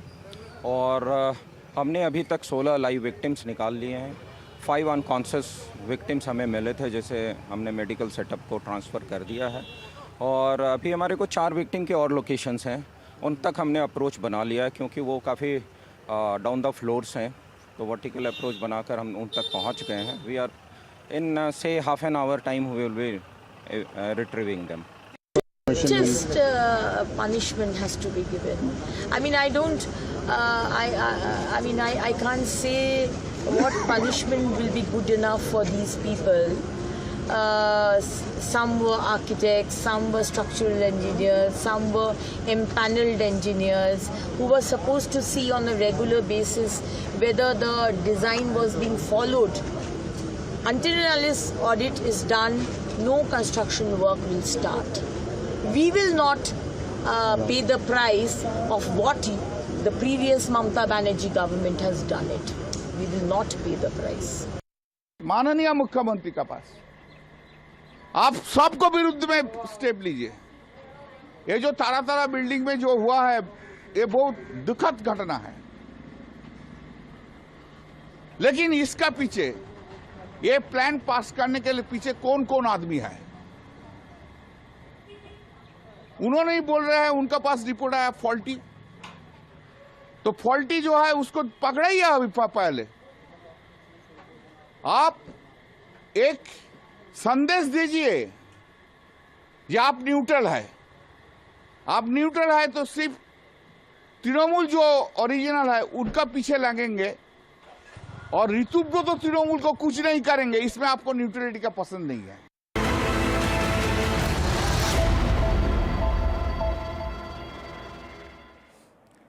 Pune's cold-blooded murder of Ketan Agarwal has caused shockwaves across the country. NDTV has now accessed disturbing probe details in the murder plot that was allegedly hatched by his 22-year-old fiancée, Sia Goyal, and her alleged lover, Chetan. The Pune Rural Police have brought in a man who worked at accused Chetan's shop for questioning in connection with the case. According to police sources, the accused Chetan had taken Neeraj's phone on the 18th of June. The police suspect that this phone may have been used to call Sia multiple times. Investigators say the accused were in constant contact, made multiple visits to the fort, and even discussed the alleged murder plan at a cafe before the incident. The probe also reveals that Sia allegedly pushed Ketan off the fort wall during their second visit together after failing in the first attempt from the same very location 4 days earlier on the 14th of June. आपने देखा था इस पूरी घटना को, सबसे पहले क्या हुआ? सबसे पहले तो मैं अपना पॉइंट पर था। ठीक है। यहाँ से बहुत दूर है वो, फिर यहाँ का चिल्लाने का आवाज आया, फिर इधर मैं भाग कर आया, इधर भाग कर आया, फिर बोली कि यहाँ से सिया ने क्या बोला आपको? सिया ने मेरे को कुछ नहीं बोला, लेकिन मैं वो पर्यटक आ गए, फिर मैं उस टाइम इधर आ गया, फिर उनको पूछा क्या हुआ, फिर वो बोली यहाँ से कोई मतलब गिर गया। ठीक है। फिर मैंने सीधा पुलिस को कॉल कर दिया। ठीक है। फिर पुलिस आई, फिर बाद में मैंने कुछ उसको बोला नहीं। पुलिस स्टेशन यहाँ से कितना दूर है? कितना समय लगा पुलिस को आने में? पुलिस यहाँ पर सिक्योरिटी गार्ड लगा है। पुलिस की 24 घंटा इधर ड्यूटी लगती है। ठीक है। वो पुलिस चौकी उस साइड में, लेकिन नेटवर्क का भी प्रॉब्लम है इधर, कभी कभार फोन लगता नहीं जल्दी। नहीं लगता है। तो सिया के हाव भाव कैसे थे जब वो आपके पास आई और बोली कि कोई गिर गया है? वो सिर्फ हेल्प कर रही थी। फिर मैं इधर आया, उनको पूछा, ज़्यादा पूछने में वक्त न गवाया नहीं, डायरेक्ट सीधा पुलिस को कॉल किया। NDTV's managing editor Shivarur has spoken to Ketan Agarwal's father. Listen in. विशाल जी, पहले आपके फैमिली ट्रेजेडी को लेकर मुझे बहुत दुख है और हमसे बात करने के लिए धन्यवाद। मेरा पहला सवाल विशाल जी, क्योंकि अभी तक कवरेज में बहुत क्लेम्स, काउंटर क्लेम्स सामने आए हैं, लेकिन मैं आपसे पूछना चाहता हूं कि आपके मुताबिक केतन के साथ लोहागढ़ फोर्ट में क्या हुआ था? क्या हुआ था विशाल जी?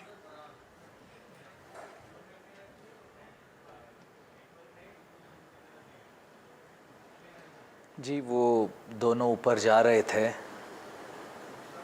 और ऊपर वो घूमने के लिए, बर्थडे सेलिब्रेशन के लिए गए थे, और वहाँ जाने के बाद ये सिया नीचे बैठ गई। उसको देख के वो लड़के ने आके उसको धक्का दे दिया और वो ऊपर से नीचे गिर गया खाई में। विशाल जी, कुछ ही दिन उसके पहले सिया ने 14 तारीख को भी धक्का दिया था केतन को। क्या आपको शक हुआ सिया पे उस टाइम?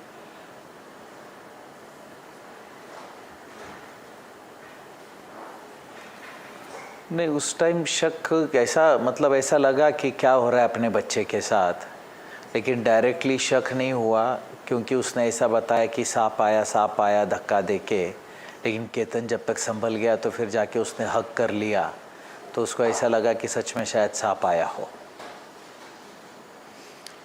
क्या ये सच है विशाल जी कि केतन की बहन, आपकी बेटी ने सस्पिशन पहले जताया था? उन्हें किस बात पर शक हुआ था, क्या ये बता सकते हैं आप? जी, क्योंकि जब केतन की बॉडी रिकवर हो रही थी, मतलब पुलिस लेके आई ऊपर, जो भी वहाँ से खाई से, तो उस वक्त मेरी लड़की संजना सिया से सवाल कर रही थी, तो सिया ने एक भी सवाल का जवाब नहीं दिया। जनरल सवाल थे कि कैसे हुआ, कैसे गिरे, कहाँ से गिरे, और वो तो एज पे जाता नहीं, इतने एज पे कैसा चला गया, तो उसने एक भी सवाल का जवाब दिया नहीं। ये दोनों परिवार जो हैं विशाल जी, आपने कल बताया था मीडिया पर कि आप एक दूसरे को 40 साल से जानते हैं। क्या कभी आपको कुछ ऐसे शक हुआ कि सिया खुश नहीं है इस अरेंजमेंट से, इस शादी का प्लान से खुश नहीं है? क्या ऐसा कुछ भी सिग्नल था आपको?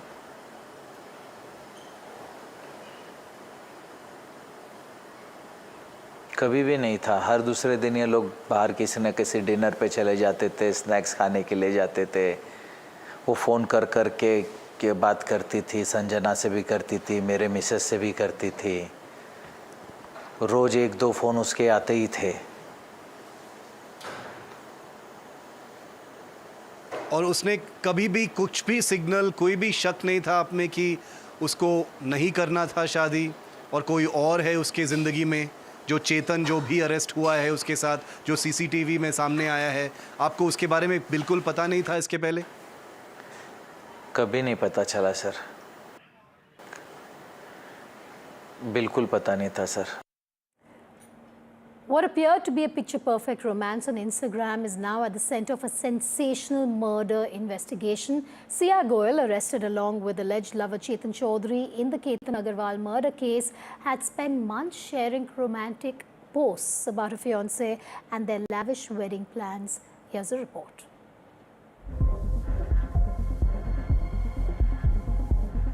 On social media, it looked like a perfect love story. Romantic posts, flowers, birthday countdowns.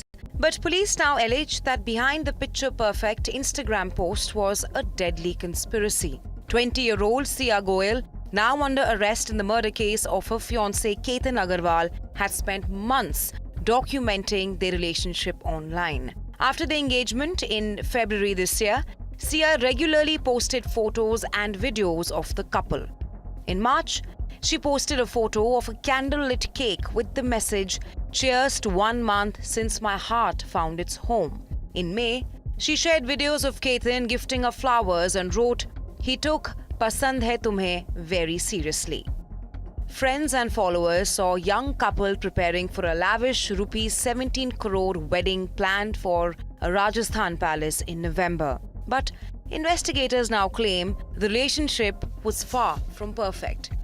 Police allege that Sia was involved in a secret relationship with Chetan Chaudhary.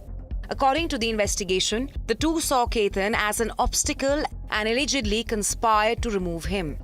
On June 18th, Chetan fell 400 feet into a gorge at Lohagarh Fort near Pune during what was supposed to be a birthday trek. Sia initially told police and family members that Chetan had accidentally slipped while posing for pictures.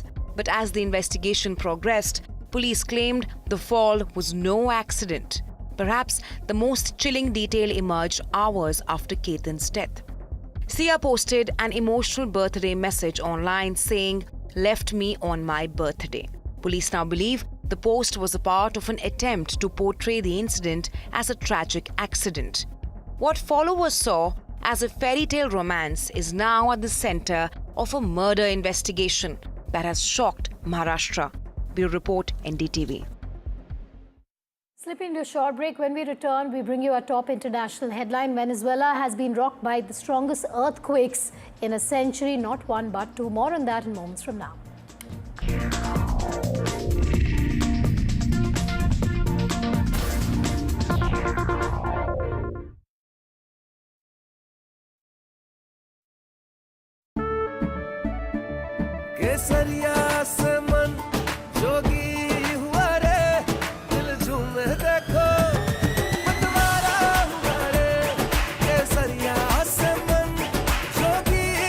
हर पल मनाओ केसरी त्योहार। विमल, बोलो जुबान केसरी। थोड़े में ज्यादा स्वाद, यही तो है इसकी खास बात। वाओ मामा, क्या स्वाद है? अरे मेरे राजा, सबका राजा आग और मसाला। The front lines of Kargil, the fury of Operation Sindhu. So many attacks. The chaos and cries of disaster zones. To fighter jet cockpits. And the world's most defining interviews. It's incredible. He has seen history break. Live, unfiltered. 20,000 hours of live broadcasting. Welcome to Left, Right and Centre. Hard facts. War-struck country. Hard questions. In the Ukraine. 30 years of trust. In the Kargil area. North Ukraine. In France, in Italy. At Srinagar. INS Vikrant. Vishnu Shom for NDTV. Vishnu Shom. Only on NDTV.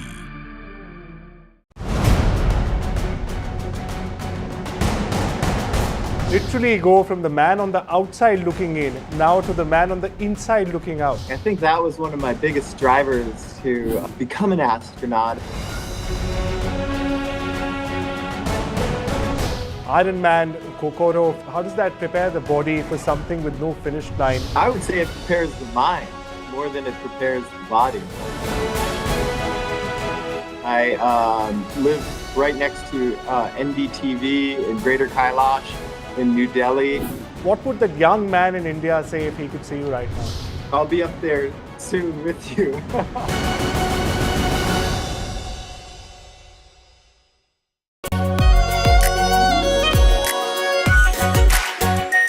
Our pure Shahi Paneer Masala. Delicious, healthy, every day. When others are warming up, I'm raring to go.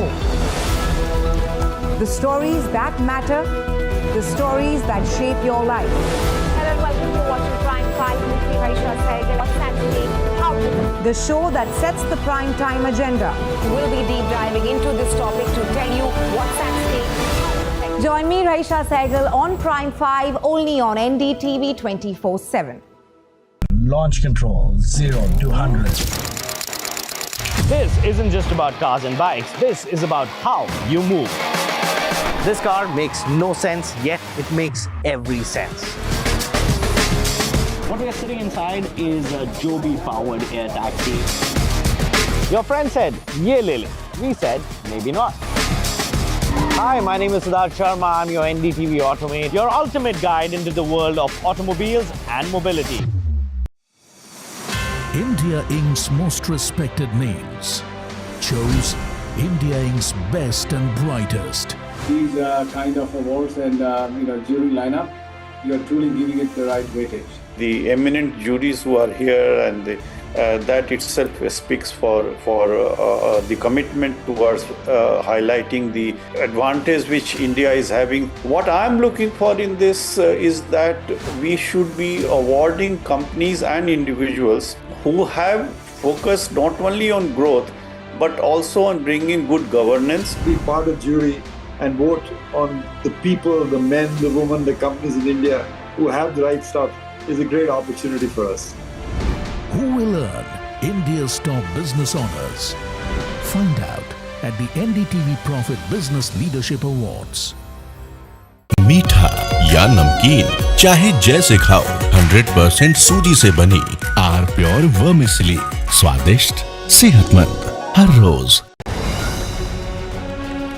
Straight from the heart of the newsroom to the core of the stories shaping your world. Join me, Gargi Raut, as I track all the developments as they break. Live from the NDTV newsroom, weekdays at 4 p.m. India Inc.'s most respected names chose India Inc.'s best and brightest. I'm delighted to be chairing a committee of such distinguished fellow businessmen, bankers. It's just lovely to be back on this NDTV jury. I have been a fan of NDTV for a long time. Many of the nominees are extremely close together in terms of what they've done. Gender parity to be reflected while we choose leadership as well. It's also important that how they are reshaping the industries. We've got a fantastic jury and we've left all decisions to the wisdom of the jury. Who will earn India's top business honors? Find out at the NDTV Profit Business Leadership Awards. 5 hours to go for all of DKS's dreams to come true. I'm going to try and get more into the crowds. Here are the pictures, Sidramaya. NDTV stands completely engaged with Karnataka. High rate, check the audio. High rate, check the audio. Let's do it. Let's start. Breaking story, we're jumping straight into it. We've got a picture of the letter. What is in your letter? You can never predict what's going to happen in Tamil Nadu politics. 21 days in Kashmir. Unfiltered list of things I saw and observed on the ground. Very special ground report from the line of control. There were some children who've lost limbs in the shelling. For a country that has fought so many wars in the mountains and at high altitude. We're standing on the Indian Navy's newest warship, the line of control, Shiv Arur, NDTV. President Trump, what about the import of Russian oil? Sanctions on the import of oil. We are looking at that. We're seeing how far the price of oil comes down. It's really tumbling. It's, I guess, 74, 75 right now. So it's down. It's soon going to be at the number that it was 4 months ago. It's pretty amazing. And on top of that, we will have an Iran without a nuclear weapon, which I can tell you the Prime Minister feels.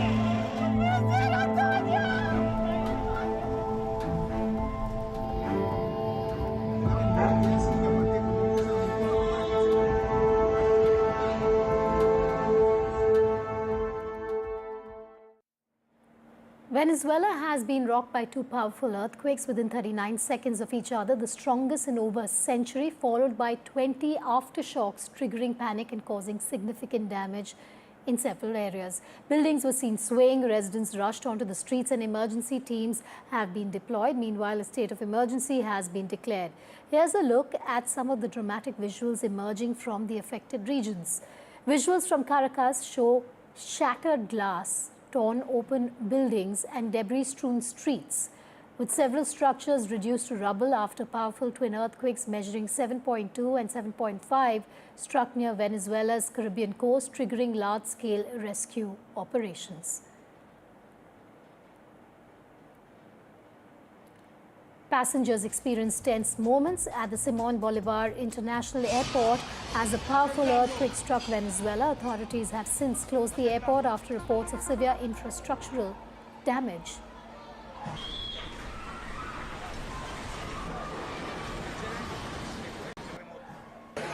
Visuals from La Guaira's Social Security Hospital show the immense pressure on emergency services in the aftermath of the earthquakes. Injured residents are being rushed in for treatment while doctors and medical staff work around the clock to handle the influx of patients. Buildings were seen collapsing in the capital, sending clouds of dust into the air as residents rush to safety. Search operations continue amid the rubble while authorities assess the full extent of the damage.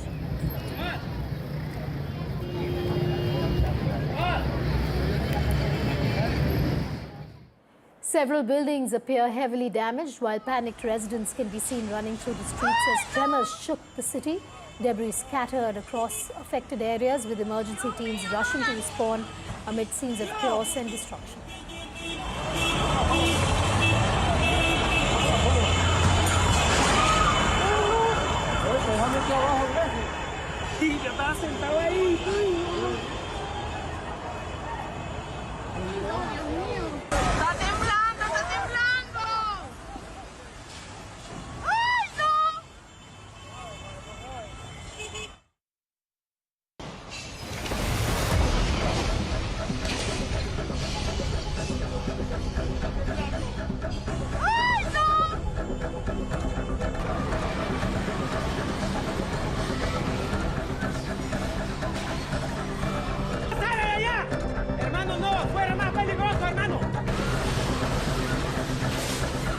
Collapsed buildings,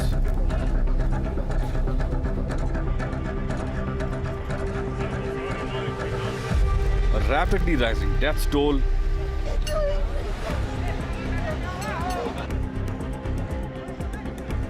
and terrified residents fleeing into the streets. That's the scene in Venezuela after two powerful earthquakes struck within seconds of each other. I'm reporting here from my apartment in Caracas, Venezuela, where an earthquake just shook the entire building minutes ago. It's the heaviest quake I've felt in Venezuela, and these glasses fell to the floor, as you can see behind me. Venezuela's capital, Caracas, experienced back-to-back earthquakes measuring 7.1 and 7.5 in magnitude. The quakes at depths of 13 and 16 kilometers respectively were both centered near the coastal town of Moron. The second, stronger tremor struck just 39 seconds after the first, making it one of the rarest types of seismic events ever recorded. An earthquake doublet occurs when two major earthquakes of nearly the same magnitude rupture either the same fault or two closely connected faults within a matter of seconds or minutes. Though rare, similar doublets have occurred before. On February 6, 2023, a magnitude 7.8 earthquake struck southern and central Turkey. Hours later, a magnitude 7.6 earthquake hit the northeast part of the country. In 2022, southeast Iran was struck by a doublet earthquake, with two main shocks measuring above magnitude 6. And on November 24, 2015, two deep focus earthquakes measuring 7.5 and 7.6 struck beneath the Peru-Brazil border, just 300 seconds apart. As the death toll continues to climb, rescue and evacuation efforts are underway across Venezuela. Authorities are racing against time as the country battles the widespread devastation caused by the strongest earthquake it has ever experienced. Bureau report for NDTV World. Slip into a short break. When we return, we bring you FIFA news. The Golden Boot race in FIFA World Cup hots up. More on that in moments from now.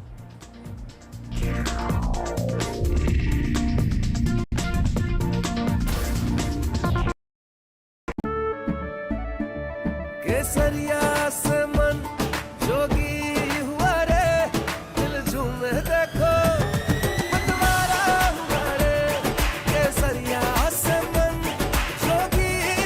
हर पल मनाओ केसरी त्योहार। विमल, बोलो जुबान Kesari. India Inc.'s most respected names chose India Inc.'s best and brightest. These kind of awards and jury lineup, you are truly giving it the right weightage.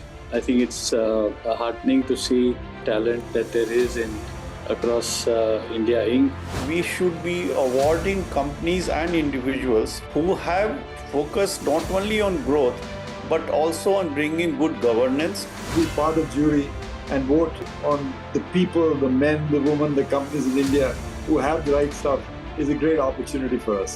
For us, the biggest thing is trust. That's what we provide. We need leaders in India that can help take India being a global superpower. We've got a fantastic jury and we've left all decisions to the wisdom of the jury. Who will earn India's top business honors? Find out at the NDTV Profit Business Leadership Awards. He has tracked the pulse of power from Washington to Korea. Witnessed history being made in global capitals and conflict zones. This location from Tel Aviv Brought clarity to complex issues of national security and international affairs. Prime Minister Narendra Modi spoke to him at length yesterday. The Ayatollah Khamenei is gone. There has been a missile attack right behind you, and we need to rush into a shelter. Heading there. Will Prime Minister KP Sharma Oli resign?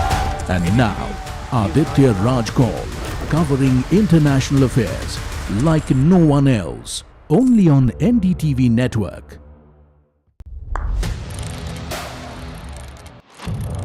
What seems settled for me is unfinished business. So I rewind, I pause, I reflect, I dig until what's buried stands up to be counted.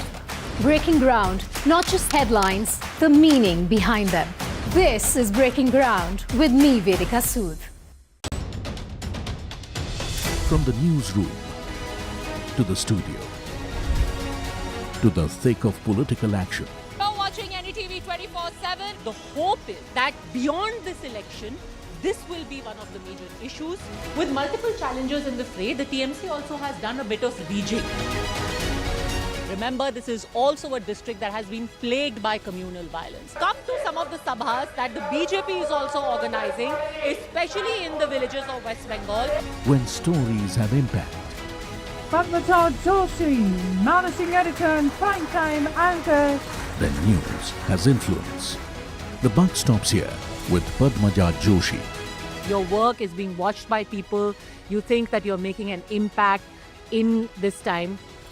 I think that's really a huge validation, very rewarding, and I'm pretty certain that Team NDTV will go from strength to strength. NDTV tops the Reuters Institute India Reach Rankings again. #1 in offline and online news reach. For the 6th year in a row, audiences continue to choose NDTV across television and digital. NDTV, trusted across every screen. India Inc.'s most respected names chose India Inc.'s best and brightest. I'm delighted to be chairing a committee of such distinguished fellow businessmen, bankers. It's just lovely to be back on this NDTV jury. I have been a fan of NDTV for a long time. Many of the nominees are extremely close together in terms of what they've done. I think it's also important that how they are reshaping the industries, commercial activities which they are into. And it's a very judicious mix of people to choose from. My compliments to the team. Who will earn India's top business honors? Find out at the NDTV Profit Business Leadership Awards.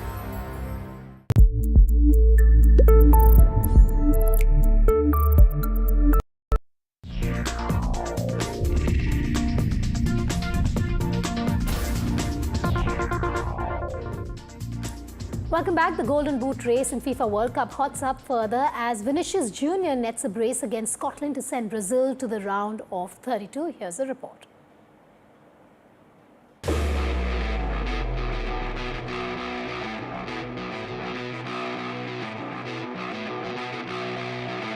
Vinicius Jr. burst into action in just the 7th minute of play and silenced the Tartan army with a close-range finish. And then just before the half-time whistle, Vinicius doubled his tally with a clever header.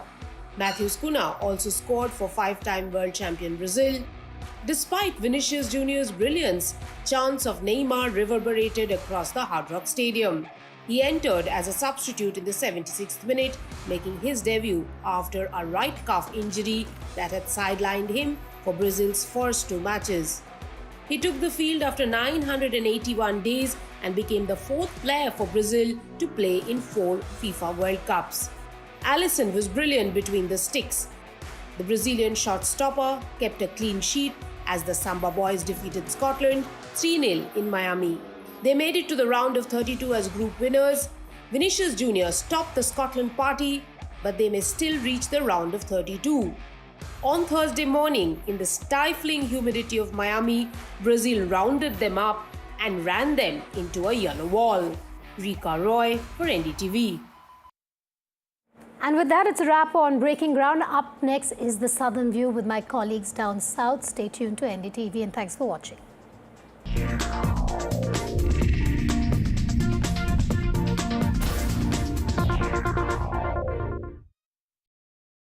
थोड़े में ज्यादा स्वाद यही तो है इसकी खास बात। वाओ मामा, क्या स्वाद है? अरे मेरे राजा, सबका राजा आर्थिक मसाला।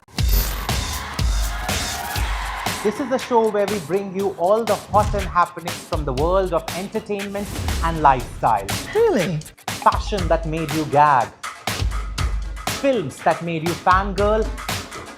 Art that made it to the gram, and trends that kept us with the program. Hello and welcome to a brand new show. I am your host Mayank Chaudhary and this is Limelight. The front lines of Kargil. The fury of Operation Sindhu. So many attacks. The chaos and cries of disaster zones. To fighter jet cockpits and the world's most defining interviews. It's incredible. He has seen history break. Live, unfiltered. 20,000 hours of live broadcasting. Welcome to Left, Right and Centre. Hard facts. War-struck country. Hard questions. In the Ukraine. 30 years of trust. In the Kargil area. North Ukraine. In France. In Italy. At Srinagar. Vishnu Shom for NDTV. Vishnu Shom. Only on NDTV.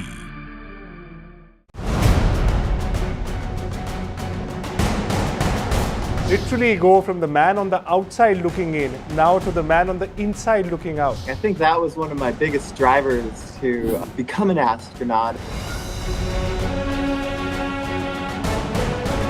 Iron Man, Kokoro, how does that prepare the body for something with no finish line? I would say it prepares the mind more than it prepares the body. I live right next to NDTV in Greater Kailash in New Delhi. What would the young man in India say if he could see you right now? I'll be up there soon with you.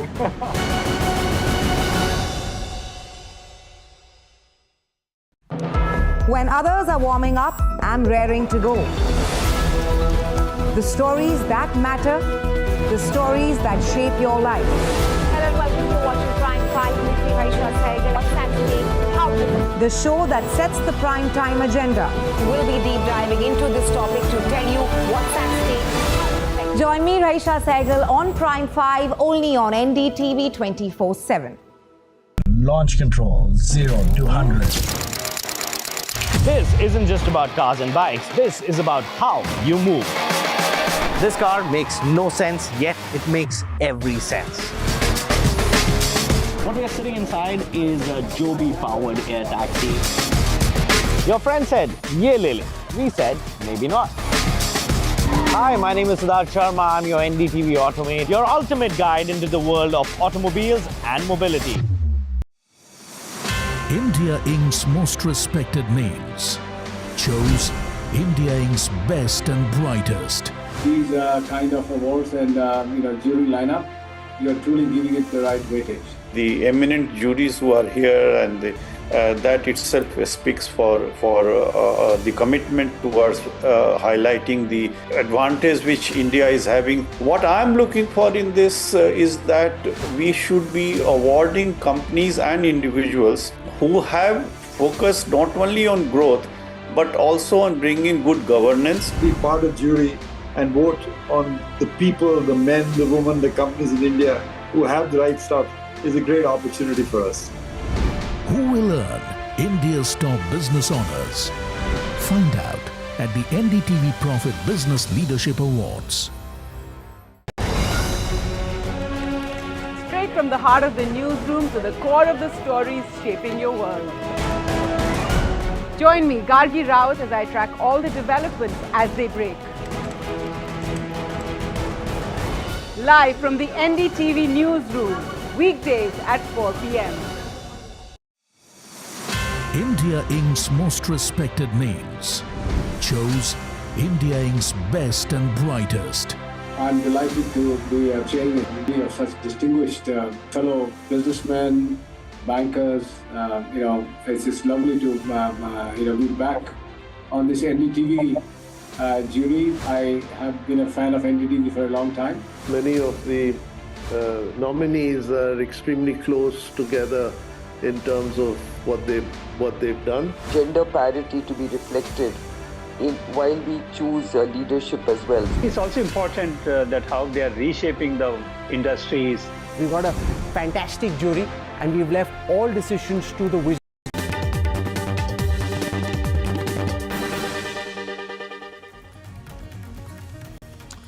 Hello and a warm welcome to the Southern View. I'm Sam Daniel from Chennai. Over the next 20 minutes, my colleagues Ritu and Ashish will join from Karnataka and Andhra Pradesh to bring you up to speed with all the news developments across South India. Let's begin with news from Tamil Nadu. MDMK Chief Vaiko has yet again praised the performance of Tamil Nadu Chief Minister and TVK Chief Vijay, saying he has cut commission and corruption culture. He has eradicated the corruption and commission culture, he says. This amid a strong speculation that the DMK ally, MDMK, is all set to part ways and shake hands with the ruling TVK. The MDMK is scheduled to have its General Council meeting on Saturday in Chennai, after which a formal decision is expected to be announced. Presently, MDMK, which fought the 2026 Assembly elections in alliance with the DMK, has 2 seats, fought and won under the DMK symbol. The big question, of course, is if the party decides to switch sides, would it make its MLAs to resign? At the moment, MDMK sources say that's very unlikely. Hints of a possible switchover to the TVK alliance began on the Trust Vote Day when MDMK chose to abstain, although the DMK, part of its alliance, attended and then chose to walk out. Both MDMK Chief Vaiko and his MP son Durai Vaiko have been meeting the Chief Minister periodically, strengthening the speculation. And this is what MDMK Chief Vaiko had to say, and also a response from the DMK's A. Raja, who has suggested the party chief M.K. Stalin to announce that the party would now fight elections on its own without any alliance. Within a short time, they have succeeded in eradicating commission and corruption. Hats off to Mr. Vijay. தயவுபண்ணி சொல்றேன், இன்னொரு பொதுக்கூடி யாராவது போறாங்க, நாங்கள் கூட்டணி இருக்கிறோமா இல்லையா என்பதை அப்படியே ஜனத்திரன் சமுதாயத்தை பிரிஞ்சு அப்படியே போனா அப்படியே ஒரு சிலர் இருக்காங்க. மொத்த கட்சியுமே தலைவர் கொண்ட போல இருக்கு, மொத்த கட்சி அவ்வளவுதான் இருக்கு. அவர் சொல்றாங்க, நாங்கள் முடிவு செய்ய போகிறோம். என்ன செய்ய போகிறீங்க? தயவு பண்ணி அறிவிங்க, கூட்டணி இனிமேல் யாரோடும் இல்லை. திமுக கணிச்சிருக்காங்க.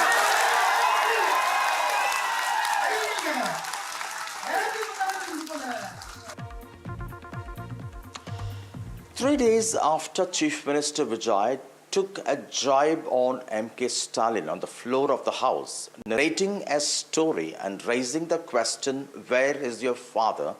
DMK chief today responded, saying that he is in the hearts and minds of the people. Speaking at a wedding he organized or he presided over, M.K. Stalin says that he would not be in the assembly, but whenever people look for him, he would be the first to appear before them. In fact, 3 days ago, Chief Minister Vijay shared a story on the floor of the House during his response to the motion thanking the governor's address, in which he shared a short story. At that time, it was perceived that the jibe was targeted towards Udayinidhi Stalin, the leader of the opposition, asking, "Where is your father?" In fact, many political leaders had criticized Vijay for making those comments, saying that that's unbecoming of a chief minister. That opposition and criticism came even from one of the coalition partners of the ruling TVK, VCK chief Thirumavalavan, saying that this comment ought not to have been made even in a political meeting, and it's important that the chief minister upholds and protects the decorum of the Tamil Nadu Assembly. This is what M.K. Stalin had to say, and the original story, the part of which took a jibe on M.K. Stalin by Vijay on the floor of the House. என்ன தேடுறீங்க அப்படின்னு கேட்டானா, அதுக்கு அந்த பெரியவர் சொன்னார், தம்பி உங்க அப்பா எங்க தான் இருப்பாருன்னு சொன்னாங்க, அதான் தேடிக்கிட்டு இருக்கேன், எங்க உங்க அப்பாவையா காணோம்.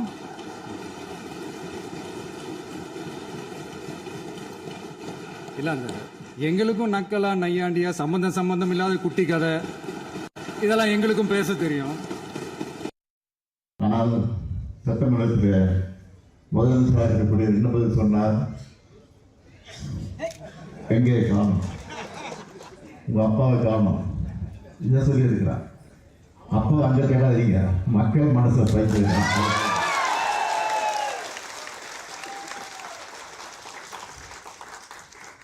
நீங்கள் தேர்தல் நான் இருக்கேன், மக்கள் தேர்தல் எடுத்து நிச்சயமா நான் முதல் நாளாக இருப்பேன். அண்ணாவும் ராஜாஜியும் இருந்து சட்டமன்றத்தில் நாதாரி தலைவர்கள் எல்லாம் இன்றைக்கு முதலமைச்சராக இந்த தலைவனை ஒரு தேர்தல் வச்சு இட போடுவீங்களா? இந்த தலைவனை ஒரு தேர்தல் வச்சு இட போடுவீங்களா? The Tamil Nadu Electricity Minister CTR Nirmal Kumar today presented a white paper on the situation of the Tamil Nadu Electricity Board over the last 25 years under successive governments under DMK and the AIADMK. The larger picture, he says, the governments have been focusing largely on purchasing, although the revenue and debts have disproportionately increased.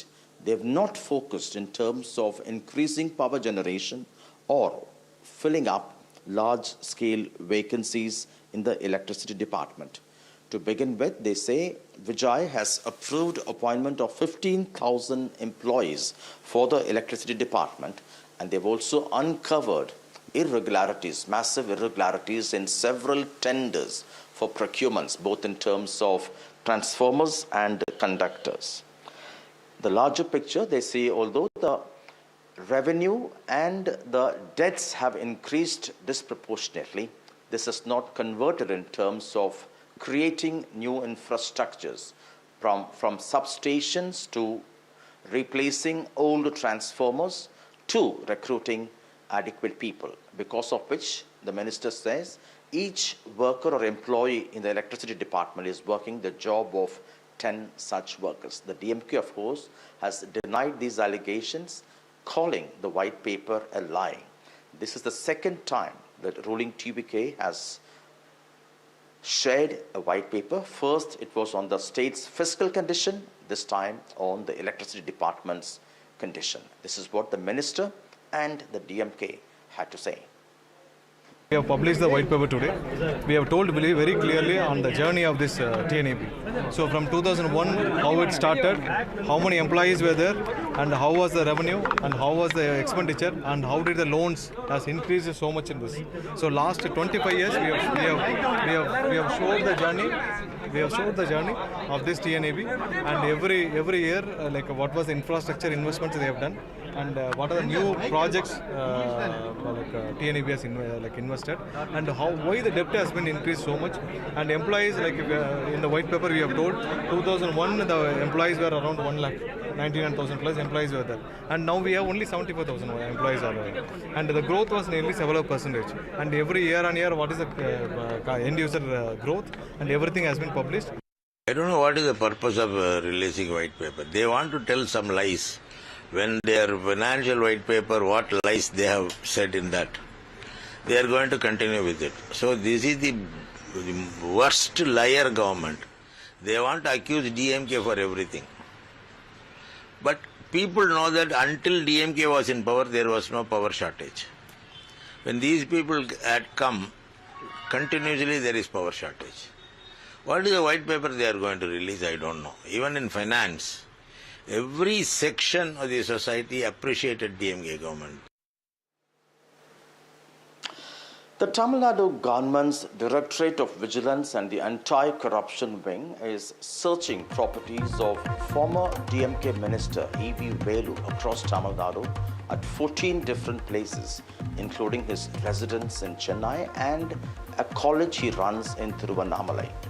This, DVSC sources say, based on a complaint by a non-profit organization, Arapur Iyakam, over large-scale irregularities in terms of payment of funds for projects which were not executed in the first place. These include projects worth around 4 crore in terms of road laying project.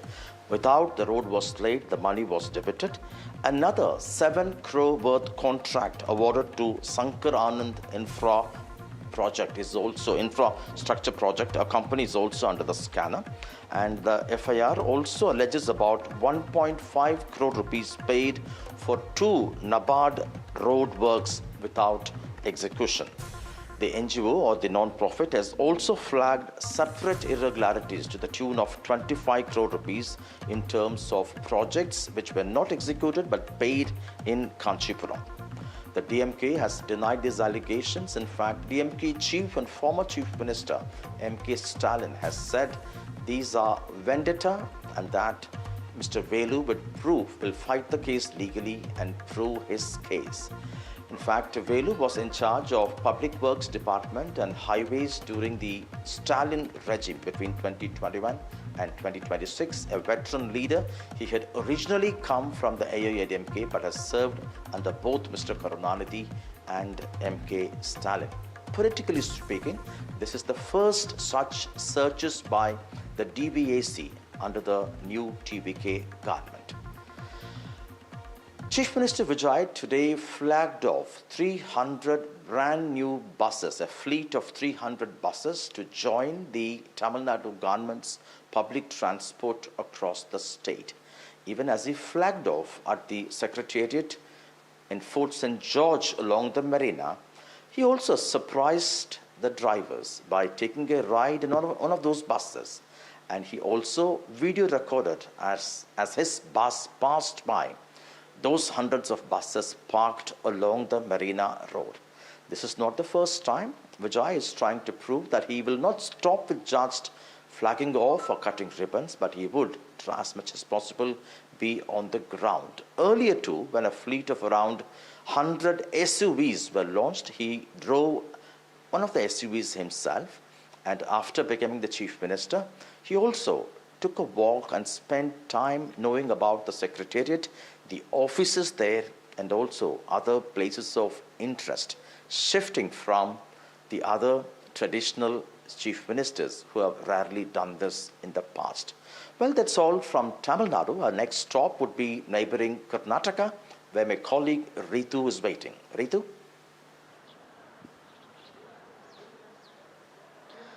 Thank you, Sam. Well, a new controversy has begun here in Karnataka, specifically in Bengaluru this time, where the Karnataka government has approved almost around 11.6 kilometers of elevated corridor cutting through Bengaluru's Indira Nagar, starting from Swami Vivekananda metro station to Silk Board Junction. Now, this is a flyover that would be built at a cost of 1,300 crore, but this project has not seen any sort of a thrill from the residents. Of course, the residents are now up in the arms as well for various concerns that they have about this whole of a flyover. One of it is also that the property owners basically will have to be shelling out in terms of the property taxes to fund this whole project, which is something which has not gone down well with the residents. Now, apart from that, this whole project will be seeing almost 900 trees being chopping off as well to see to it, and various reasons have been popping up at this point in time, but the residents have expressed their concerns of calling this whole project quite unscientific in nature, and the government will really have to think over it again, sit with these residents, take the public consultation as well if they really want to go forward with this whole project. But at this point in time, NDTV did visit the spot to speak to the residents, what's the reality like, what are their concerns as well. So watch this special report that NDTV has filed for you. Property owners along the 11 kilometers elevated corridor from Swami Vivekananda metro station to Silk Board Junction may have to contribute to 1,300 crore project that is levied linked to the property taxes. In fact, we are right now in Indira Nagar's CMH park, which is an important park as well. A very beautiful park. If I can request my Vijay Kumar to pan and show you as well. There you see this whole project will be basically passing by as well through this juncture too. But there is apparently been an opposition as well that this project is also saying, mainly by I Change Indira Nagar, and also various resident associations are basically opposing this project. So the project is a little ill-conceived. It is aimed to allow through traffic through Indira Nagar, but there is no data to support it. They haven't taken the trouble to understand what is the impact it's going to have on the ground level traffic. We live in a democracy, end of the day, right? It's the people who need to decide what kind of infrastructure is required. We don't need some babus sitting up there who have no understanding of ground reality. For instance, a DPR. They've only studied traffic between 6 a.m. to 8 p.m. While the IRC very clearly states that you need to have surveyed it for 24 hours at least. So we are going to lose the green corridor, and for what? And this will never grow again in our lifetime, and there won't be space to grow again. Again, it doesn't elaborate who's going to be affected, what the numbers are, nothing. Like everything else, there are a lot of question marks.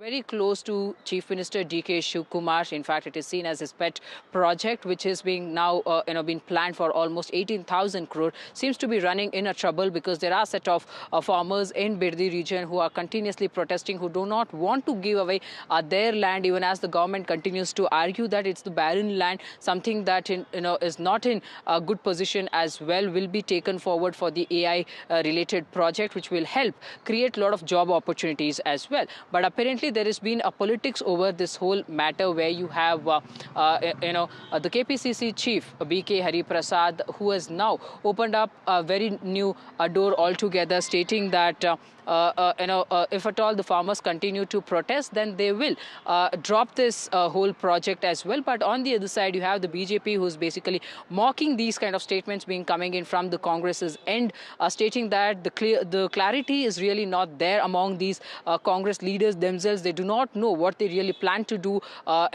across the state, that way something which is putting the people of the state in trouble. So listen in how that the political reactions are being continuously pouring in when we talk about Birdi township project. 2013ರಲ್ಲಿ ನಾವು ಭೂ ಸುಧಾರಣೆ ಕಾನೂನಿಗೆ ತಿದ್ದುಪಡಿ ಮಾಡಿದ ನಂತರ ಅದನ್ನ ಜನತಾದಳ ಸರ್ಕಾರದವರಿದ್ದಾಗಲೇ ಆ ಒಂದು ಪ್ರಾಜೆಕ್ಟ್ಗೆ ಹಸಿರು ನಿಶಾನೆ ತೋರಿಸಿದ್ರು. ಅದನ್ನ ಇವರು ಮುಂದುವರಿಸಿದ್ದಾರೆ. ರೈತರು ಬೇಡ ಅಂದ್ರೆ ನಾವು ಮಾಡಕ್ಕೆ ಹೋಗೋದಿಲ್ಲ. ರೈತರು ಯಾರಾದರೂ ಕಾಂಪನ್ಸೇಷನ್ ಏನು ಡಾಕ್ಟರ್ ಮನಮೋಹನ್ ಸಿಂಗ್ ಅವರು ಸೋನಿಯಾ ಗಾಂಧಿ ಅವರು ಭೂ ಸುಧಾರಣೆ ಕಾನೂನು ಮಾಡಿ ಏನಾದರೂ ಕೃಷಿ ಜಮೀನನ್ನು ನಾವು ಅಕ್ವೈರ್ ಮಾಡಬೇಕಾದ್ರೆ 3 ಪಟ್ಟು ಮಾರ್ಕೆಟ್ ರೇಟಲ್ಲಿ ನಾವು ಕೊಡಬೇಕು ಅನ್ನೋದು. It is very clear and evident that in Congress party in Karnataka there is a infight. Earlier it was Sidramaya versus DK Shivakumar, now it is DK Shivakumar versus BK Hari Prasad.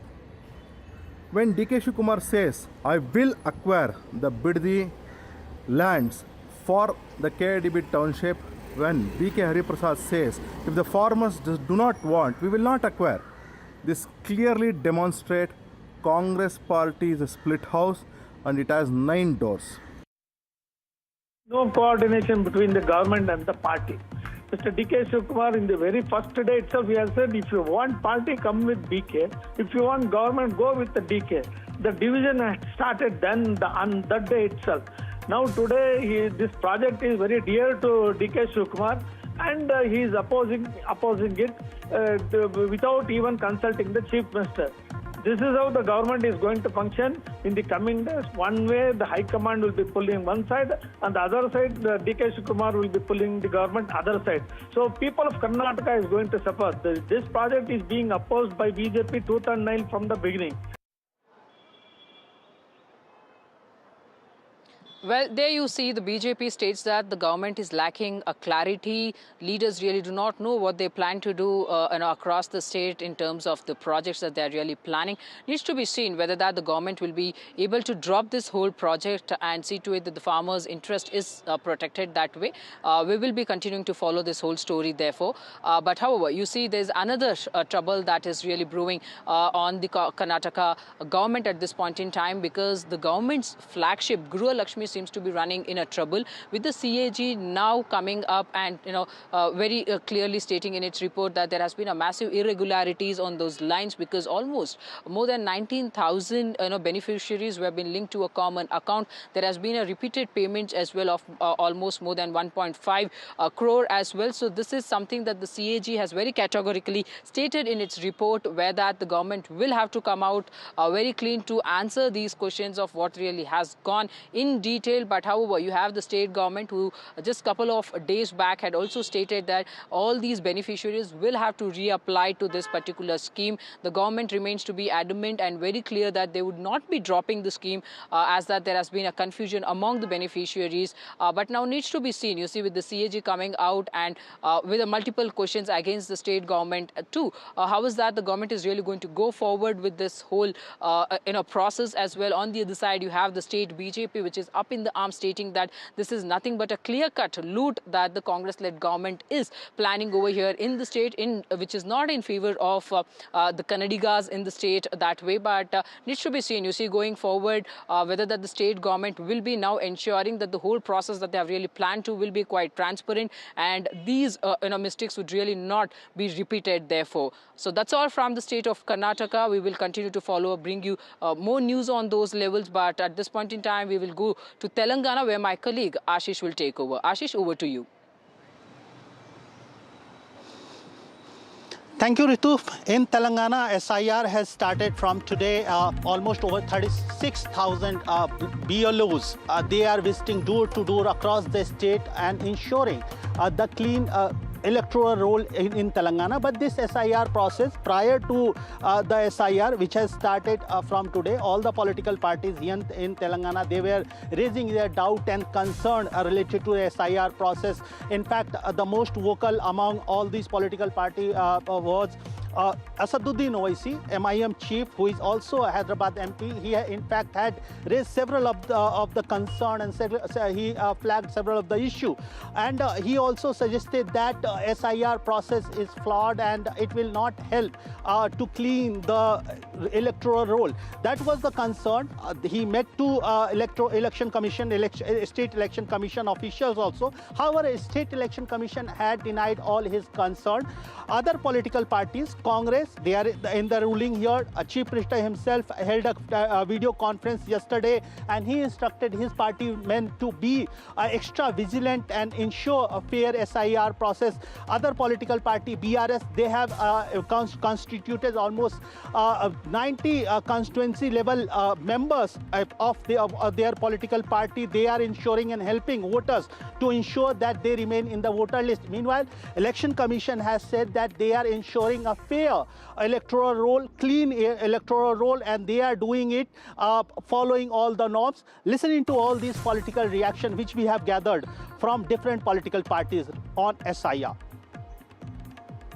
आज की तारीख में सरकार और जो election commission, बहुत सारे लोग बोलते हैं इलेक्शन कमीशन आज बीजेपी का एक फ्रंटल ऑर्गेनाइजेशन बन गए।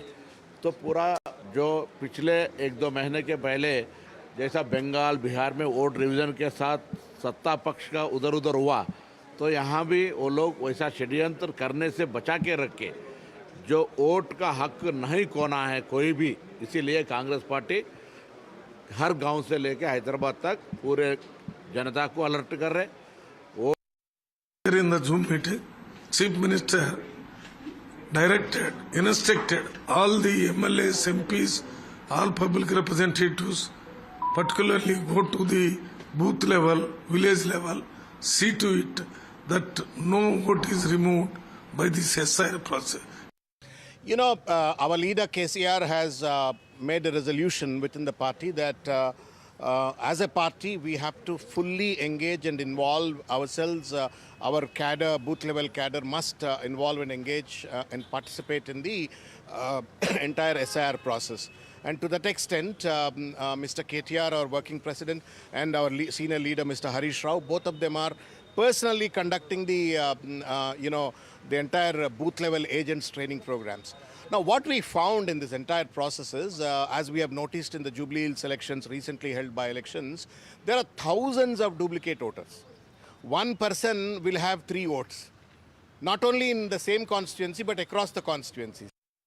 From 25th of this month, the special intensive revision of electoral rolls in the state of Telangana is going to start. It will be a 1-month affair where the enumerators will go house by house and they will collect the information. The SIR has happened in the independent India for 2 times. This is the 3rd time where the SIR is happening. No one created a ruckus earlier, but this time the Congress and its allies are creating nuisance unnecessarily. Neighboring state of Andhra Pradesh, there one custodial death is attracting all the political reaction and criticism of ruling party. A man, a 25-year-old man, Sai, he was allegedly picked up on 6th of May, and later on he faced custodial torture. Now what has been revealed that he died during custodial torture, and now he is presumed dead. SIT has been formed by the ruling party, ruling government. Chandrababu Nadu, the Chief Minister himself, intervened in this shocking custodial death incident, and he ordered SIT probe in this incident.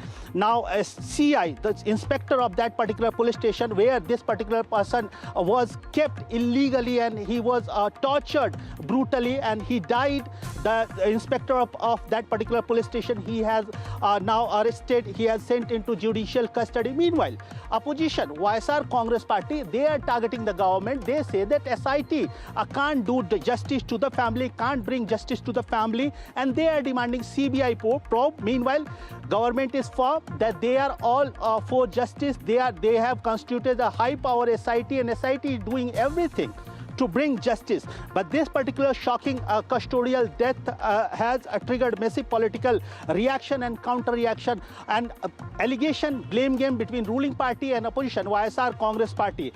This particular boy, Sai, 25-year-old, he was picked, like I mentioned earlier, he was picked on 6th of May, and since then he was kept in illegal custody in one of the police station of Vijayawada, where he died allegedly. Now SIT is trying to find out where his body was kept or cremated or burnt, and they are trying to find out the dead body. Now it's still dead body is missing of that particular person. Meanwhile, the family of the victim, Sai, they had approached to High Court, Andhra Pradesh High Court, where while hearing Andhra Pradesh High Court's petition, the police had informed High Court that the boy is missing. He is not with police, but he is missing, and that's where the whole thing fanned out. Now court is also, High Court is also hearing, they are also hearing a petition of CBI probe.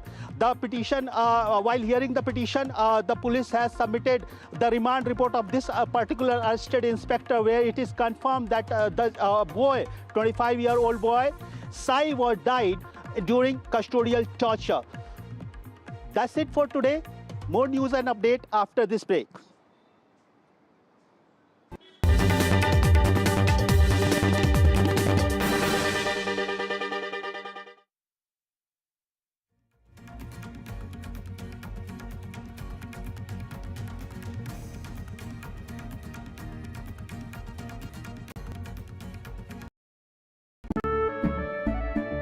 केसरिया से मन जोगी हुआ रे, दिल झूमे देखो मतवारा हुआ रे, केसरिया से मन जोगी हुआ। हर पल मनाओ केसरी त्योहार। विमल, बोलो जुबान केसरी। थोड़े में ज्यादा स्वाद, यही तो है इसकी खास बात। वाओ मामा, क्या स्वाद है। अरे मेरे राजा, सबका राजा आरती और मसाला। 5 hours to go for all of DKS's dreams to come true. I'm going to try and get more into the crowds. Here are the pictures, Sidramaya. NDTV stands completely engaged with Karnataka. Higher rate, check the audio. Higher rate, check the audio. Let's do it. Let's start. Breaking story, we're jumping straight into it. We've got a picture of the letter. What is in your letter? You can never predict what's going to happen in Tamil Nadu politics. 21 days in Kashmir. Unfiltered list of things I saw and observed on the ground. Very special ground report from the line of control. There were some children who've lost limbs in the shelling. For a country that has fought so many wars in the mountains and at high altitude, we're standing on the Indian Navy's newest warship. The line of control, Shiv Arur, NDTV. President Trump, what about the import of Russian oil? Sanctions on the import of oil. We are looking at that. We're seeing how far the price of oil comes down. It's really tumbling. It's, I guess, 74, 75 right now. So it's down. It's soon going to be at the number that it was 4 months ago. It's pretty amazing. And on top of that, we will have an Iran without a nuclear weapon, which I can tell you the Prime Minister feels very strongly about that too. Can you speak to the defense relationship between India and the United States? I think it's a great relationship. I can tell you this. If anybody attacks that man, we're going to be there.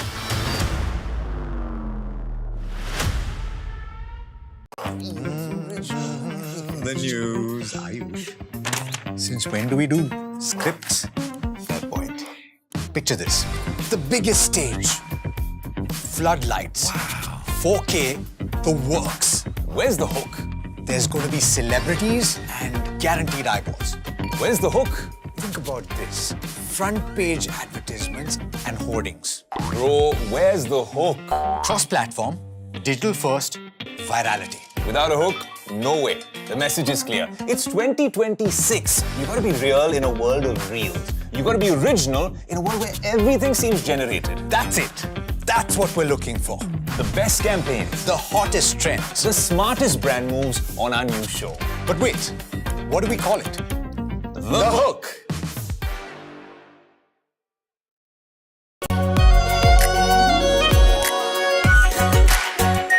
Our pure Shahi Paneer Masala. Delicious, healthy, every day.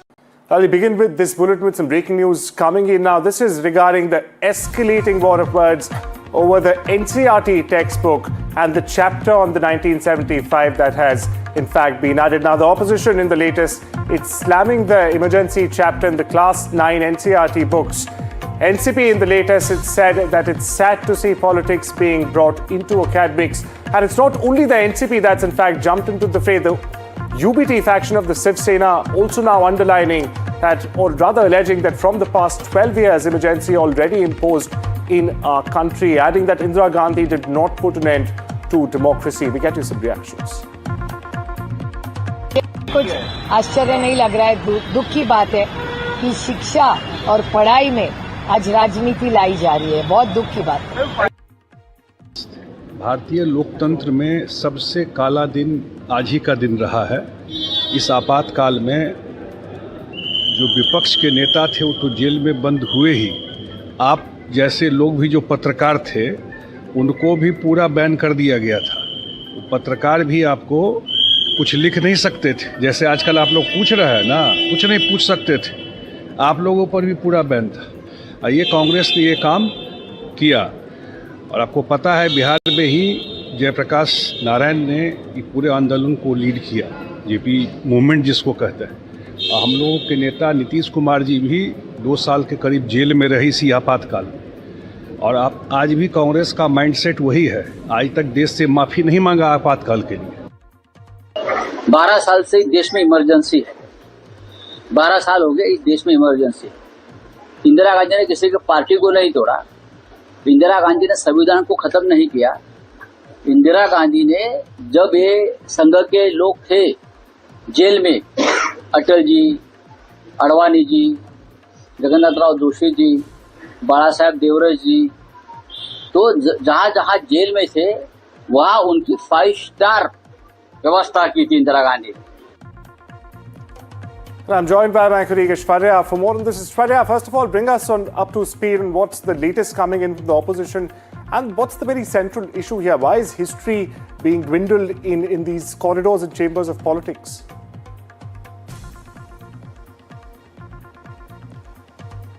Well, for the very first time, it will be emergency chapter that would be studied in the schools, in the NCERT books, and it is the history that will be taught as to what happened during the emergency days, what led to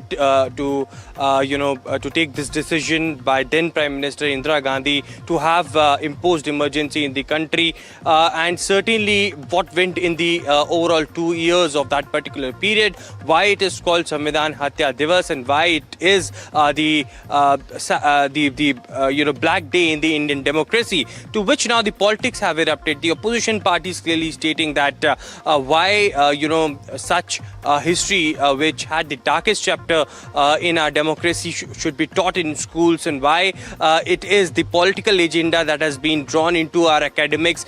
That's something that should not be happen. This is a political driven agenda by the government. It's something that the opposition parties are slamming the government over bringing the emergency chapter into the books of the 9th class of the NCERT books. Certainly it is the Bharatiya Janata Party who has been saying that there is nothing wrong if there is an history which clearly states that how our constitution was muzzled, our constitution was murdered by then government which was led by Indira Gandhi. The Congress era clearly had muzzled the Indian constitution rights. Certainly that is something that the people should know, and therefore the reason perhaps in the entire country we have seen from exhibitions to the press releases, from picture galleries, there are different kind of organizers who had clearly described as to what led during emergency and what is the mindset. It is a political full blown war of words that have erupted between the Bharatiya Janata Party and the Congress over the decision of NCERT books clearly now having a chapter on emergency. But certainly it is the past that the Prime Minister also stated that we pay homage to all those who sacrificed life during those 2 years of emergency period, and perhaps it is a day where we also wanted to have to take constitution rights and to have them imposed in the country. That should be also something that should be the core idea behind.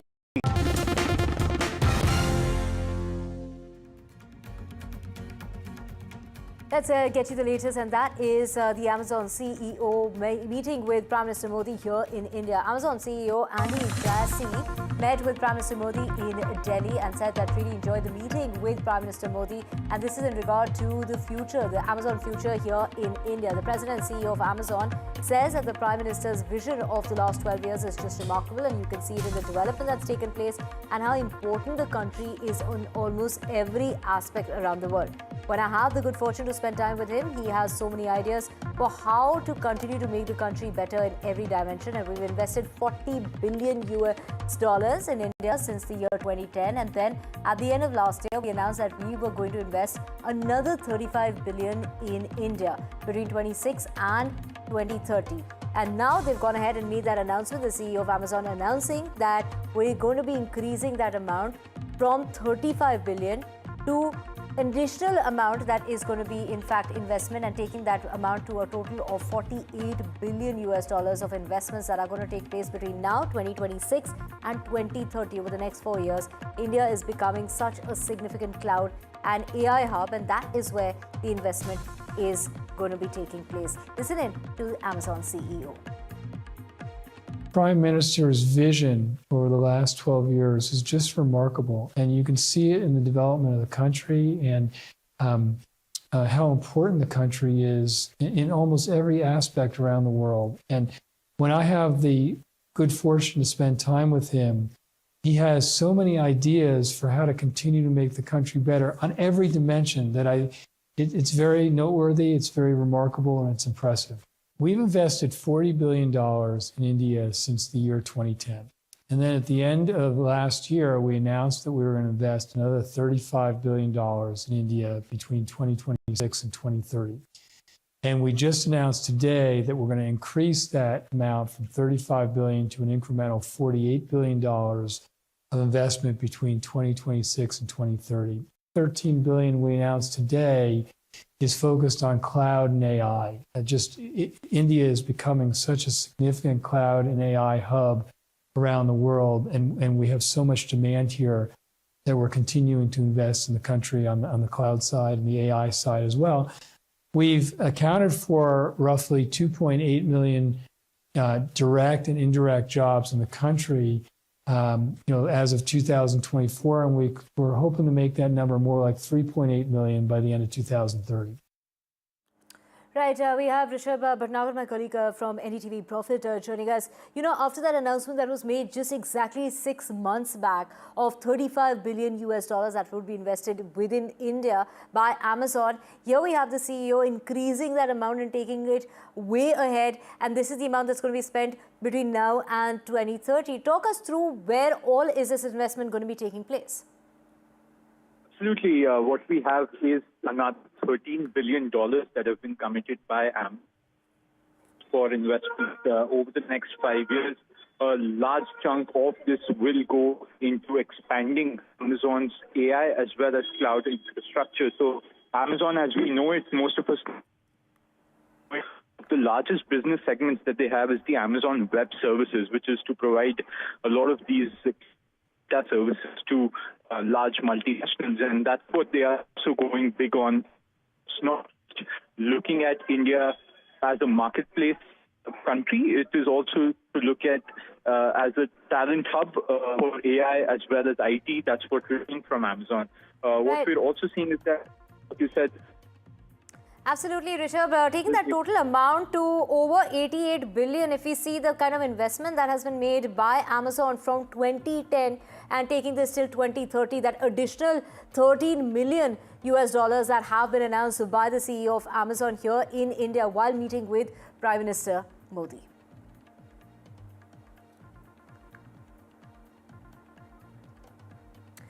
Let's just also talk our viewers through the decision of the MEA. The MEA's passport remark that stroked such a huge controversy. The Ministry of External Affairs has recently said that an Indian passport is not a document that can conclusively establish a citizenship of the people of this country, sparking a debate over what exactly serves as a proof of being Indian, while the MEA has said that citizenship is determined by legal provisions and prescribed as procedures, not merely by possession of a passport. The BJP, of course, hits back at the critics, insisting this is nothing new. The party sources have cited that the Passport Act, saying that passports can be issued in certain cases without conclusively establishing citizenship.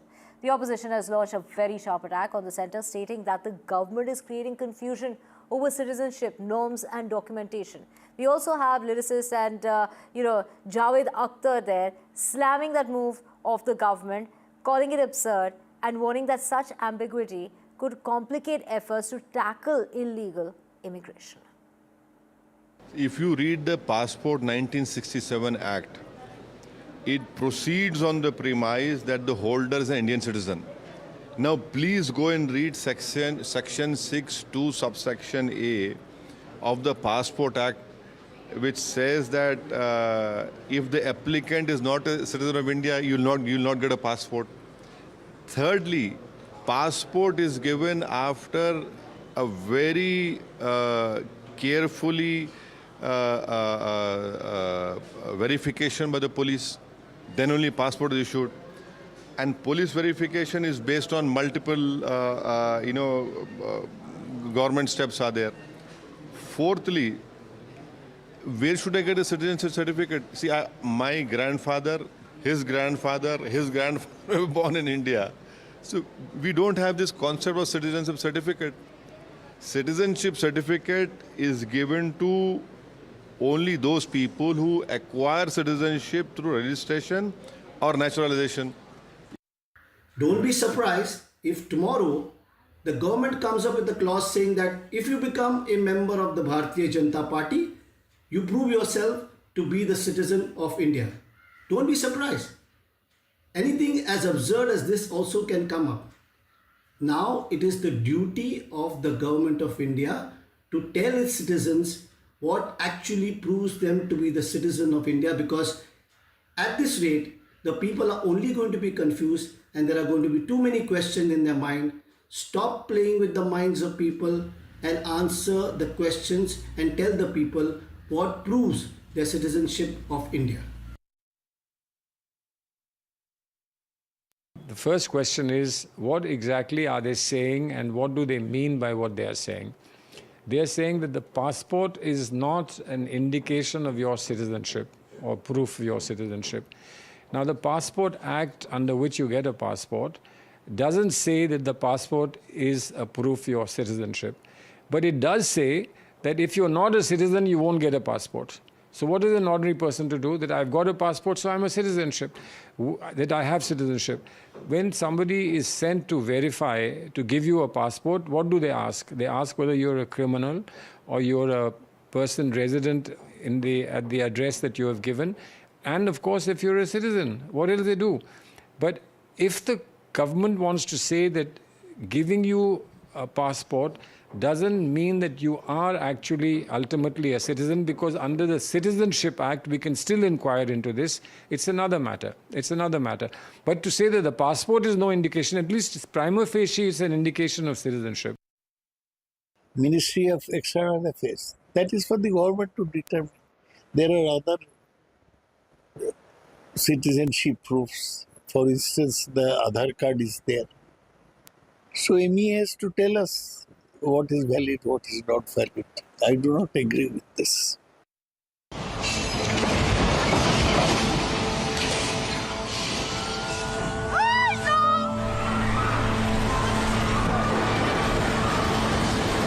Por allá, señores, no salen allá. Hermano, no,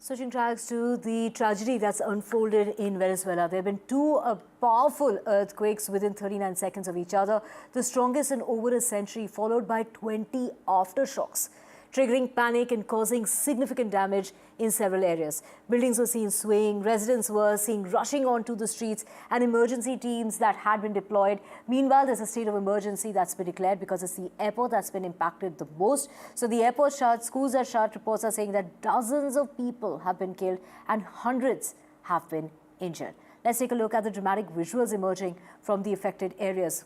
These are visuals coming out from the capital of Venezuela, showing shattered glass, torn open buildings and debris that is, onto the streets, with several structures reduced just to rubble.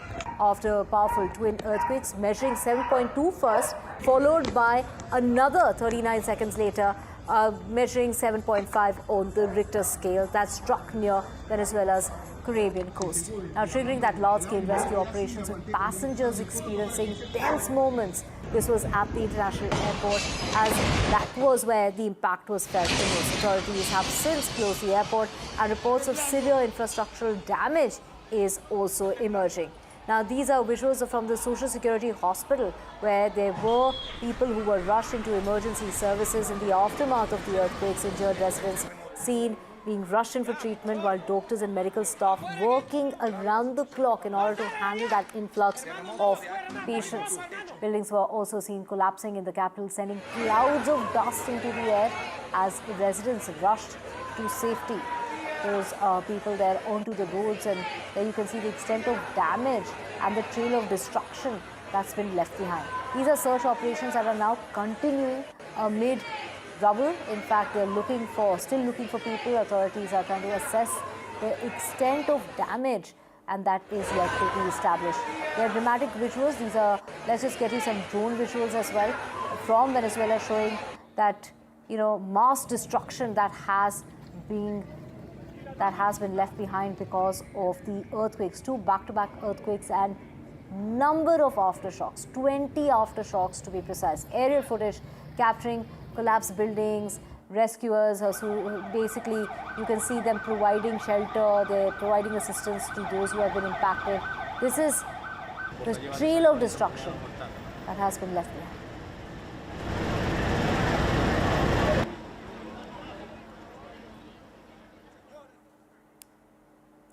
Now, let's get you more details of these 2 disastrous earthquakes that hit Venezuela back-to-back on Wednesday evening.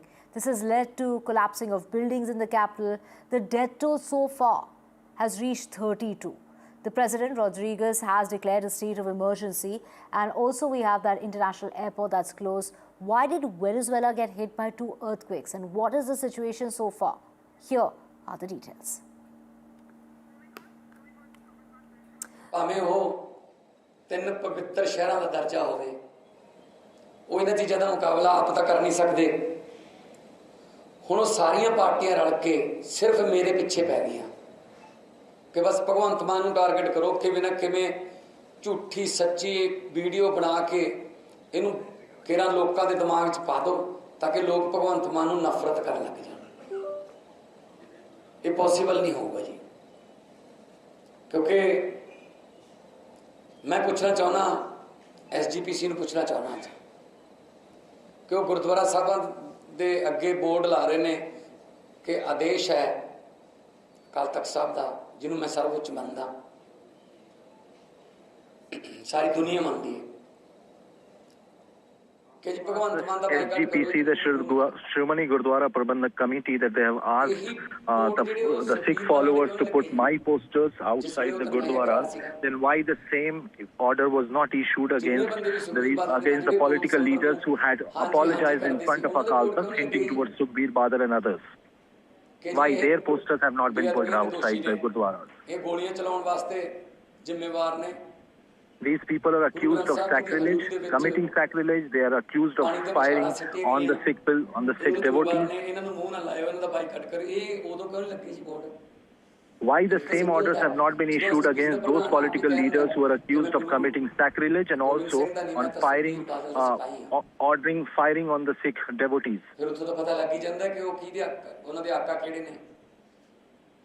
ਸੋ ਇਹ video ਜਿਹੜੀ ਹੈ, ਮੈਂ ਉਹਦੇ 'ਚ ਜਿਸ ਵੇਲੇ ਮੈਨੂੰ ਅਕਾਲ ਤਖਤ ਸਾਹਿਬ ਤੇ ਬੁਲਾਇਆ ਸੀ, ਮੈਂ ਗਿਆ ਸੀ, ਇੱਕ ਨਿਮਾਣੇ ਸਿੱਖ ਦੇ ਤੌਰ ਤੇ ਮੈਂ ਗਿਆ ਸੀ। When Akal Takht asked me to appear before it in the video case, I appeared before the Akal Takht as a very simple devotee. I cannot challenge the verdict or edict of Akal Takht. I am not that big. ਉਹਨੇ video ਵੀ ਜਾਰੀ ਕੀਤੀ ਹੈ ਵਿੱਚੋਂ। ਮੈਂ ਤਾਂ ਕਹਿੰਦਾ ਸੀ live ਕਰ ਦਿਓ, ਉਦੋਂ ਲਾਈਵ ਬਾਰੇ ਕਹਿੰਦੇ ਤੁਸੀਂ, ਮੈਂ ਤਾਂ ਬੇਨਤੀ ਕੀਤੀ ਸੀ, ਕਹਿੰਦੇ ਲਾਈਵ ਨਹੀਂ ਕਰ ਸਕਦੇ ਅਸੀਂ, ਸਿਰਫ ਰਿਕਾਰਡਿੰਗ 5 ਸਿੰਘ ਸਾਹਿਬਾਨਾਂ ਵਾਸਤੇ ਰੱਖੀ ਹੈ, ਤੇ ਹੁਣ ਉਹ ਰਿਲੀਜ਼ ਵੀ ਕਰਨ ਲੱਗੇ ਉਹਦੇ ਵਿੱਚੋਂ ਐਡੀਟਡ ਜਿਹੜਾ ਪੋਰਸ਼ਨ ਹੈ। The Akal Takht has also issued a video, portion of the video of our meeting when I went there, though I had requested the Akal Takht to issue or go for live recording of the meeting, but back then they had refused it. ਕੱਦ ਕਿਵੇਂ ਉੱਚਾ ਵੱਡਾ ਹੋ ਜਾਊਗਾ ਜੀ? ਮੇਰੇ ਨਾਲੋਂ 2 inch ਕੱਦ ਉਹਦਾ ਉੱਚਾ ਹੈ। ਉਹਦੇ ਤੁਰਨ ਦਾ ਤਰੀਕਾ, ਚਾਲ ਢਾਲ, ਖੜਨ ਦਾ ਤਰੀਕਾ ਸਾਰਾ ਮੇਰੇ ਨਾਲ ਬਿਲਕੁਲ ਨਹੀਂ ਮਿਲਦਾ ਜੀ। The person shown in the video is totally different than my appearances and what my appearance is. ਤਿੰਨੇ ਪਾਰਟੀਆਂ ਇਕੱਠੀਆਂ ਹੋ ਗਈਆਂ। All the three parties have gathered. ਕਰਕੇ ਕਹਿ ਰਹੀ ਹੈ ਕਿ ਭਗਵੰਤ ਮਾਨ ਦਾ ਬਾਈਕਾਟ ਕਰੋ ਕਿਉਂਕਿ ਇਹਨੇ ਅਕਾਲ ਤਖਤ ਸਾਹਿਬ ਦੀ ਜਿਹੜੀ ਸਰਵਉੱਚਤਾ ਉਹਨੂੰ ਢਾਹ ਲਾਈ ਹੈ। ਜਿਨ੍ਹਾਂ ਨੇ ਅਕਾਲ ਤਖਤ ਢਾਹਿਆ ਹੈ all the three political parties have joined hands and are issuing press statements against me, accusing me of going against Akal Takht. Akal Takht Sahib ਦੀ ਮਾਨ ਮਰਿਆਦਾ ਰੱਖਣੀ ਹੈ, ਉਹ ਰੱਖਣਗੇ ਜੀ। ਦੂਜੀ ਉਹ ਪਾਰਟੀ ਹੈ ਜਿੱਤੇ ਬੇਅਦਬੀਆਂ ਦੇ ਦੋਸ਼ ਨੇ, Akali Dal. There is one party which has already gone against Akal Takht, which carried out attacks on Harmandir Sahib. Then there is the other party which is accused of sacrilege. Attack ਕਰਨਾ ਹੀ ਤੇਰਾ ਬਿਹਤਰ ਹੈ ਕਿ ਅਟੈਕ ਕਰ ਦੇ blue star ਵਾਸਤੇ। Then there is the third party which supported Indira Gandhi for attack on Golden Temple. ਇੱਥੋਂ ਇਹ ਸਿੱਧ ਹੁੰਦਾ ਕਿ ਬਖਲਾਏ ਹੋਏ ਨੇ ਲੋਕਾਂ ਦੇ ਇਕੱਠ ਇਹਨਾਂ ਤੋਂ ਨਾ ਕਰੇ ਜਾਣ ਨਾ ਮੇਰੇ ਵਾਲੇ ਜਰੇ ਜਾਣ। The public support which Aam Aadmi Party is getting is something which has rattled them, and that is why they are adopting these tricks. ਕੱਲ ਮੈਂ ਧਰਮਪੁਰੇ ਸੀ, ਬੁਢਲਾਡੇ ਦਾ ਪਿੰਡ ਸੀ, ਪਰਸੋਂ ਮੰਡੀ ਕਲਾਂ ਸੀ, ਮੌੜ ਮੰਡੀ ਹਲਕੇ ਦਾ ਪਿੰਡ ਹੈ। ਮੈਂ ਹਰ ਰੋਜ਼ ਕਿਤੇ ਨਾ ਕਿਤੇ ਸੱਥਾਂ ਜਾਣਾ। ਦੁਨੀਆ ਤਾਂ ਕੋਠਿਆਂ ਤੇ ਛੱਤਾਂ ਤੇ ਚੜ ਕੇ ਆਉਂਦੀ ਹੈ, ਦੇਖਦੀ ਹੈ, ਔਰ ਪਾਣੀ, ਬਿਜਲੀ, ਰੋਜ਼ਗਾਰ, ਟੋਬੇ, ਛੱਪੜ, ਗਰਾਊਂਡ, ਸੜਕਾਂ ਦੀ ਗੱਲ ਕਰਦੀ ਹੈ। ਇਹ ਕਿਸੇ ਹੋਰ ਪਾਸੇ ਭਟਕਾਉਣ ਨੂੰ ਫਿਰਦੇ ਆ। ਅੱਜ ਮੈਂ ਉਸ Yesterday I was in Budlada, then before that I was in Mall constituency. People are coming to attend my programs. They are asking for water, electricity and other issues, but these parties are trying to divert the public attention from those issues. ਜਿਹਦੇ ਵਿੱਚ ਇੱਕ ਮੁੰਡੇ ਨੇ ਇਹ clear ਕੀਤਾ ਕਿ ਉਹ ਬੰਦੇ ਨੇ, ਜਿਹੜਾ ਬੰਦਾ ਮੇਰੀ ਥਾਂ ਤੇ ਐਕਟਿੰਗ ਕਰ ਰਿਹਾ ਹੈ, ਉਹਨੇ ਮਾਸਕ ਪਾਇਆ ਹੋਇਆ ਹੈ। ਮਾਸਕ ਪਾਇਆ, ਇੱਥੋਂ ਮਾਸਕ ਦਿਖਦਾ ਹੈ, ਇੱਥੋਂ ਮਾਸਕ ਦਿਖਦਾ ਹੈ, ਇੱਥੇ ਜਿੱਥੋਂ ਜਿੱਥੇ ਕਾ ਮਾਸਕ ਹੈ ਪ੍ਰੋਪਰ ਇੱਕ ਲਾਈਨ ਬਣਦੀ ਹੈ ਤੇ ਇੱਕ ਹੋਰ। Now I'll show you the video wherein the person in that doctored video is having a mask, is wearing a mask. I'll show you the exact point from where it is appearing very clear that the person in the video is wearing a mask. ਮੇਰਾ operation ਹੋਇਆ ਸੀ, ਇਹ ਨਿਸ਼ਾਨ ਹੈ। ਇਹ ਤੁਸੀਂ ਭਾਵੇਂ ਮੇਰੀਆਂ ਜੁਗਨੂ ਵਾਲੀ ਵੀਡੀਓ ਕੱਢ ਕੇ ਦੇਖ ਲਿਓ, ਉਹਦੇ ਵਿੱਚ ਵੀ ਹੈਗਾ। ਸੋ ਉਹ ਇਹ ਦੋ ਤਿੰਨ ਗੱਲਾਂ ਭੁੱਲ ਗਏ ਵੀਡੀਓ ਬਣਾਉਣ ਵੇਲੇ ਵੀ ਇੱਕ ਤਾਂ ਨਿਸ਼ਾਨ ਨਹੀਂ ਬਣਾਇਆ ਉਹਨਾਂ ਨੇ।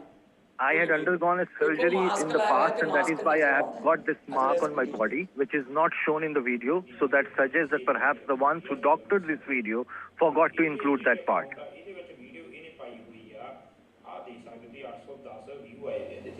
ਹੁਣ ਧਿਆਨ ਨਾਲ ਵੀਡੀਓ ਦੇਖੋ ਤੁਸੀਂ, ਮੈਂ ਹੌਲੀ ਹੌਲੀ ਵੀਡੀਓ ਦਿਖਾਊਂਗਾ।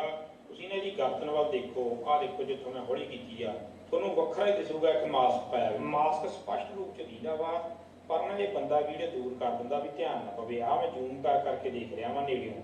ਜਦੋਂ ਆਲੇ ਮੈਂ ਜ਼ੂਮ ਕਰਦਾ ਨਾ, ਉਹਦੀ ਗਰਦਨ ਨਾਲ ਦੇਖੋ, ਮੈਂ ਵੀਡੀਓ ਰੋਕ ਕੇ ਜ਼ੂਮ ਕਰਦਾ ਵਾਂ, ਧਿਆਨ ਨਾਲ ਤੁਸੀਂ ਆਪ ਦੇਖ ਲਿਓ ਅਕਾਊਂਟ ਤੇ ਜਾ ਕੇ। ਵੱਖਰਾ ਹੀ ਪਤਾ ਲੱਗ ਰਿਹਾ ਵਾ ਵੀ ਥੱਲੇ ਬੰਦੇ ਦੀ ਸ਼ਕਲ ਹੋਰ ਆ, ਉੱਪਰ ਮਾਸਕ ਬਣਾਇਆ ਹੋਇਆ, ਪਿੱਛੇ ਵਿਕ ਪੂਰੇ ਵਾਲਾਂ ਦੀ ਲੈ ਕੇ ਥੱਲੇ ਜਿਹੜੀ ਠੋਡੀ ਦੇ ਨਾਲ ਜਾਂਦਾ ਪਿਆ ਵਾ, ਪੂਰਾ ਨਿਸ਼ਾਨ ਵੀ ਹੈ ਨਹੀਂ ਇੱਥੇ। ਵੱਖਰਾ ਮਾਸਕ ਆ। ਕੰਨ ਦਾ ਸ਼ੇਪ ਦੇਖੋ ਤੁਸੀਂ, ਕੰਨ ਵੇਖੋ ਕਿੱਦਾਂ ਦਾ ਵਾ, ਤੇ ਕੰਨ ਦੇ ਨਾਲ ਥੱਲੇ ਟੋਆ ਪੈਂਦਾ ਵਾ, ਉਹ ਵੀ ਤੁਸੀਂ ਆਪ ਦੇਖ ਲਓ। ਸਿੱਧਾ ਪਤਾ ਲੱਗ ਰਿਹਾ ਵੀ ਇਹ ਮਾਸਕ ਪਾਇਆ ਹੋਇਆ ਵਾ। ਹੁਣ ਆਹ ਵੀਡੀਓ ਦੇਖੋ, ਇਹ ਦੇਖੋ ਧਿਆਨ ਨਾਲ, ਵੱਖਰਾ ਹੀ ਦਿਸੂਗਾ ਵੀ ਉਹ ਦੇਖੋ ਜਿੱਥੇ ਮਾਸਕ ਆ ਕੇ ਮੁੱਕਦਾ ਉੱਥੇ ਦੇਖੋ ਵਲ ਪਿਆ।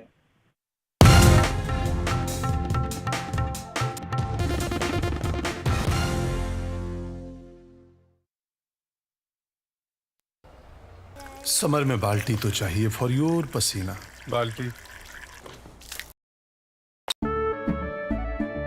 केसरिया से मन जोगी हुआ रे, दिल झूमे देखो पतवारा हुआ रे।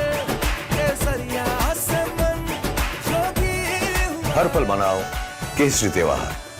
विमल, बोलो जुबान केसरी। थोड़े में ज्यादा स्वाद, यही तो है इसकी खास बात। वाओ मामा, क्या स्वाद है। अरे मेरे राजा, सबका राजा आरती और मसाला। India Inc.'s most respected names chose India Inc.'s best and brightest. These kind of awards and jury lineup, you are truly giving it the right weightage.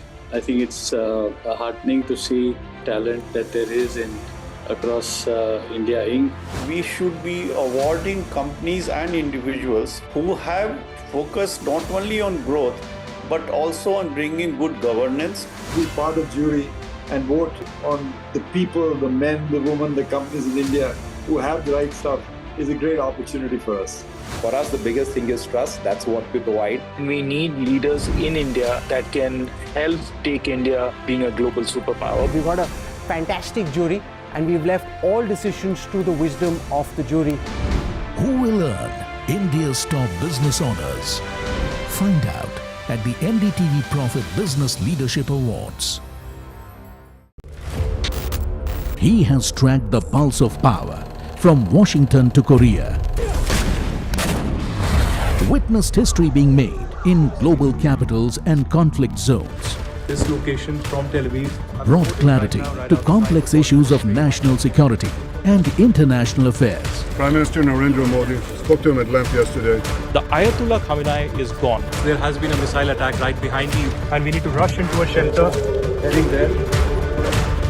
Will Prime Minister KP Sharma Oli resign? And now, Aditya Raj Kaul, covering international affairs like no one else, only on NDTV network. मीठा या नमकीन चाहे जैसे खाओ 100% सूजी से बनी are pure vermicelli स्वादिष्ट सेहतमंद हर रोज. I'll begin with this bulletin with some breaking news coming in now. This is regarding the escalating war of words over the NCERT textbook and the chapter on the 1975 that has in fact been added. Now the opposition in the latest, it's slamming the emergency chapter in the class 9 NCERT books. NCP in the latest, it said that it's sad to see politics being brought into academics. And it's not only the NCP that's in fact jumped into the fray. The UBT faction of the Shiv Sena also now underlining that, or rather alleging that from the past 12 years, emergency already imposed in our country, adding that Indira Gandhi did not put an end to democracy. We get you some reactions. कुछ आश्चर्य नहीं लग रहा है, दुख की बात है कि शिक्षा और पढ़ाई में आज राजनीति लाई जा रही है. बहुत दुख की बात है. भारतीय लोकतंत्र में सबसे काला दिन आज ही का दिन रहा है. इस आपातकाल में जो विपक्ष के नेता थे वो तो जेल में बंद हुए ही, आप जैसे लोग भी जो पत्रकार थे उनको भी पूरा बैन कर दिया गया था. पत्रकार भी आपको कुछ लिख नहीं सकते थे, जैसे आजकल आप लोग पूछ रहे हैं ना, कुछ नहीं पूछ सकते थे. आप लोगों पर भी पूरा बैन था. ये कांग्रेस ने ये काम किया. और आपको पता है बिहार में ही जयप्रकाश नारायण ने ये पूरे आंदोलन को लीड किया, जेपी मूवमेंट जिसको कहते हैं. हम लोगों के नेता नीतीश कुमार जी भी 2 साल के करीब जेल में रही इसी आपातकाल में. और आप आज भी कांग्रेस का माइंडसेट वही है. आज तक देश से माफ़ी नहीं मांगा आपातकाल के लिए. 12 साल से देश में इमरजेंसी है. 12 साल हो गए इस देश में इमरजेंसी. इंदिरा गांधी ने किसी के पार्टी को नहीं तोड़ा. इंदिरा गांधी ने संविधान को खत्म नहीं किया.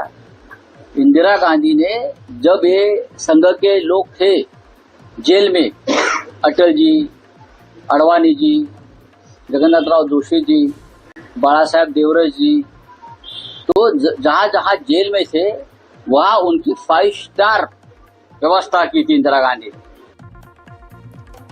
I'm joined by my colleague Ishwarya for more on this. Ishwarya, first of all, bring us up to speed on what's the latest coming in from the opposition and what's the very central issue here. Why is history being dwindled in these corridors and chambers of politics?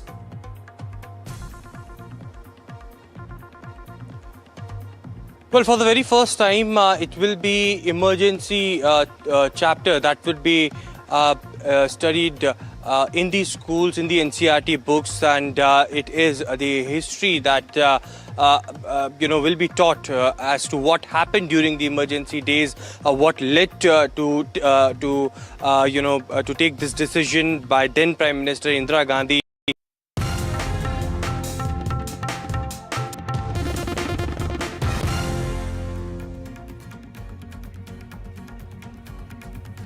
Hello and welcome. You're watching NDTV. I'm Gargi Rao. Stay with us for all the news you need to know. A huge row has broken out over the anniversary of the emergency, as the chapters included in textbooks also coming up ahead. Confusion over what is it that proves your citizenship after the MEA says passport is not the proof. Let's take a look at the headlines we're tracking. 51 years since the emergency, Prime Minister Modi says it crushed constitutional soul as the NCERT adds an emergency chapter to the grade 9 textbooks. The opposition hits out, says politicization of education. More chilling details emerge in the Pune murder case. Investigators say the accused Sia and Chetan were in constant contact, made multiple visits to the fort where the murder was then committed, and allegedly discussed the murder plan at a cafe just before the incident.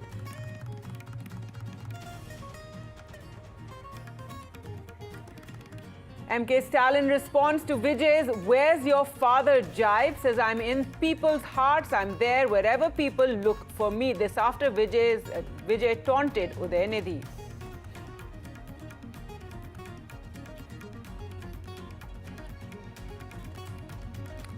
The MEA sparks a fresh debate on citizenship in India after it stated the passport is not a proof of citizenship. The opposition questions the government for creating confusion, accused the government of pushing for the National Register of Citizens. Karnataka Congress chief hints at dropping the Biradi township project, says no project if farmers are opposed to it. The BJP claims vindication. And powerful, devastating twin earthquakes rock Venezuela. State of emergency declared after the back-to-back 7.5 and 7.2 quakes struck. Reports of dozens killed and hundreds injured.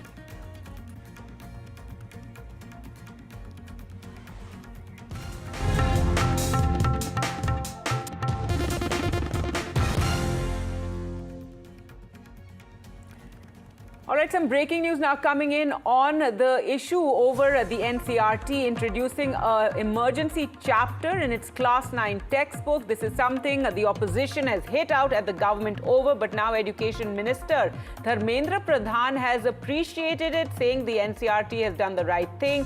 Future generations, he says, should know and understand the dark deeds of the emergency so that such a situation does not arise again. And that is why the NCERT brought it to the forefront, saying that they had done a good job. ये तो सही बात ना, NCERT ने सही किया है।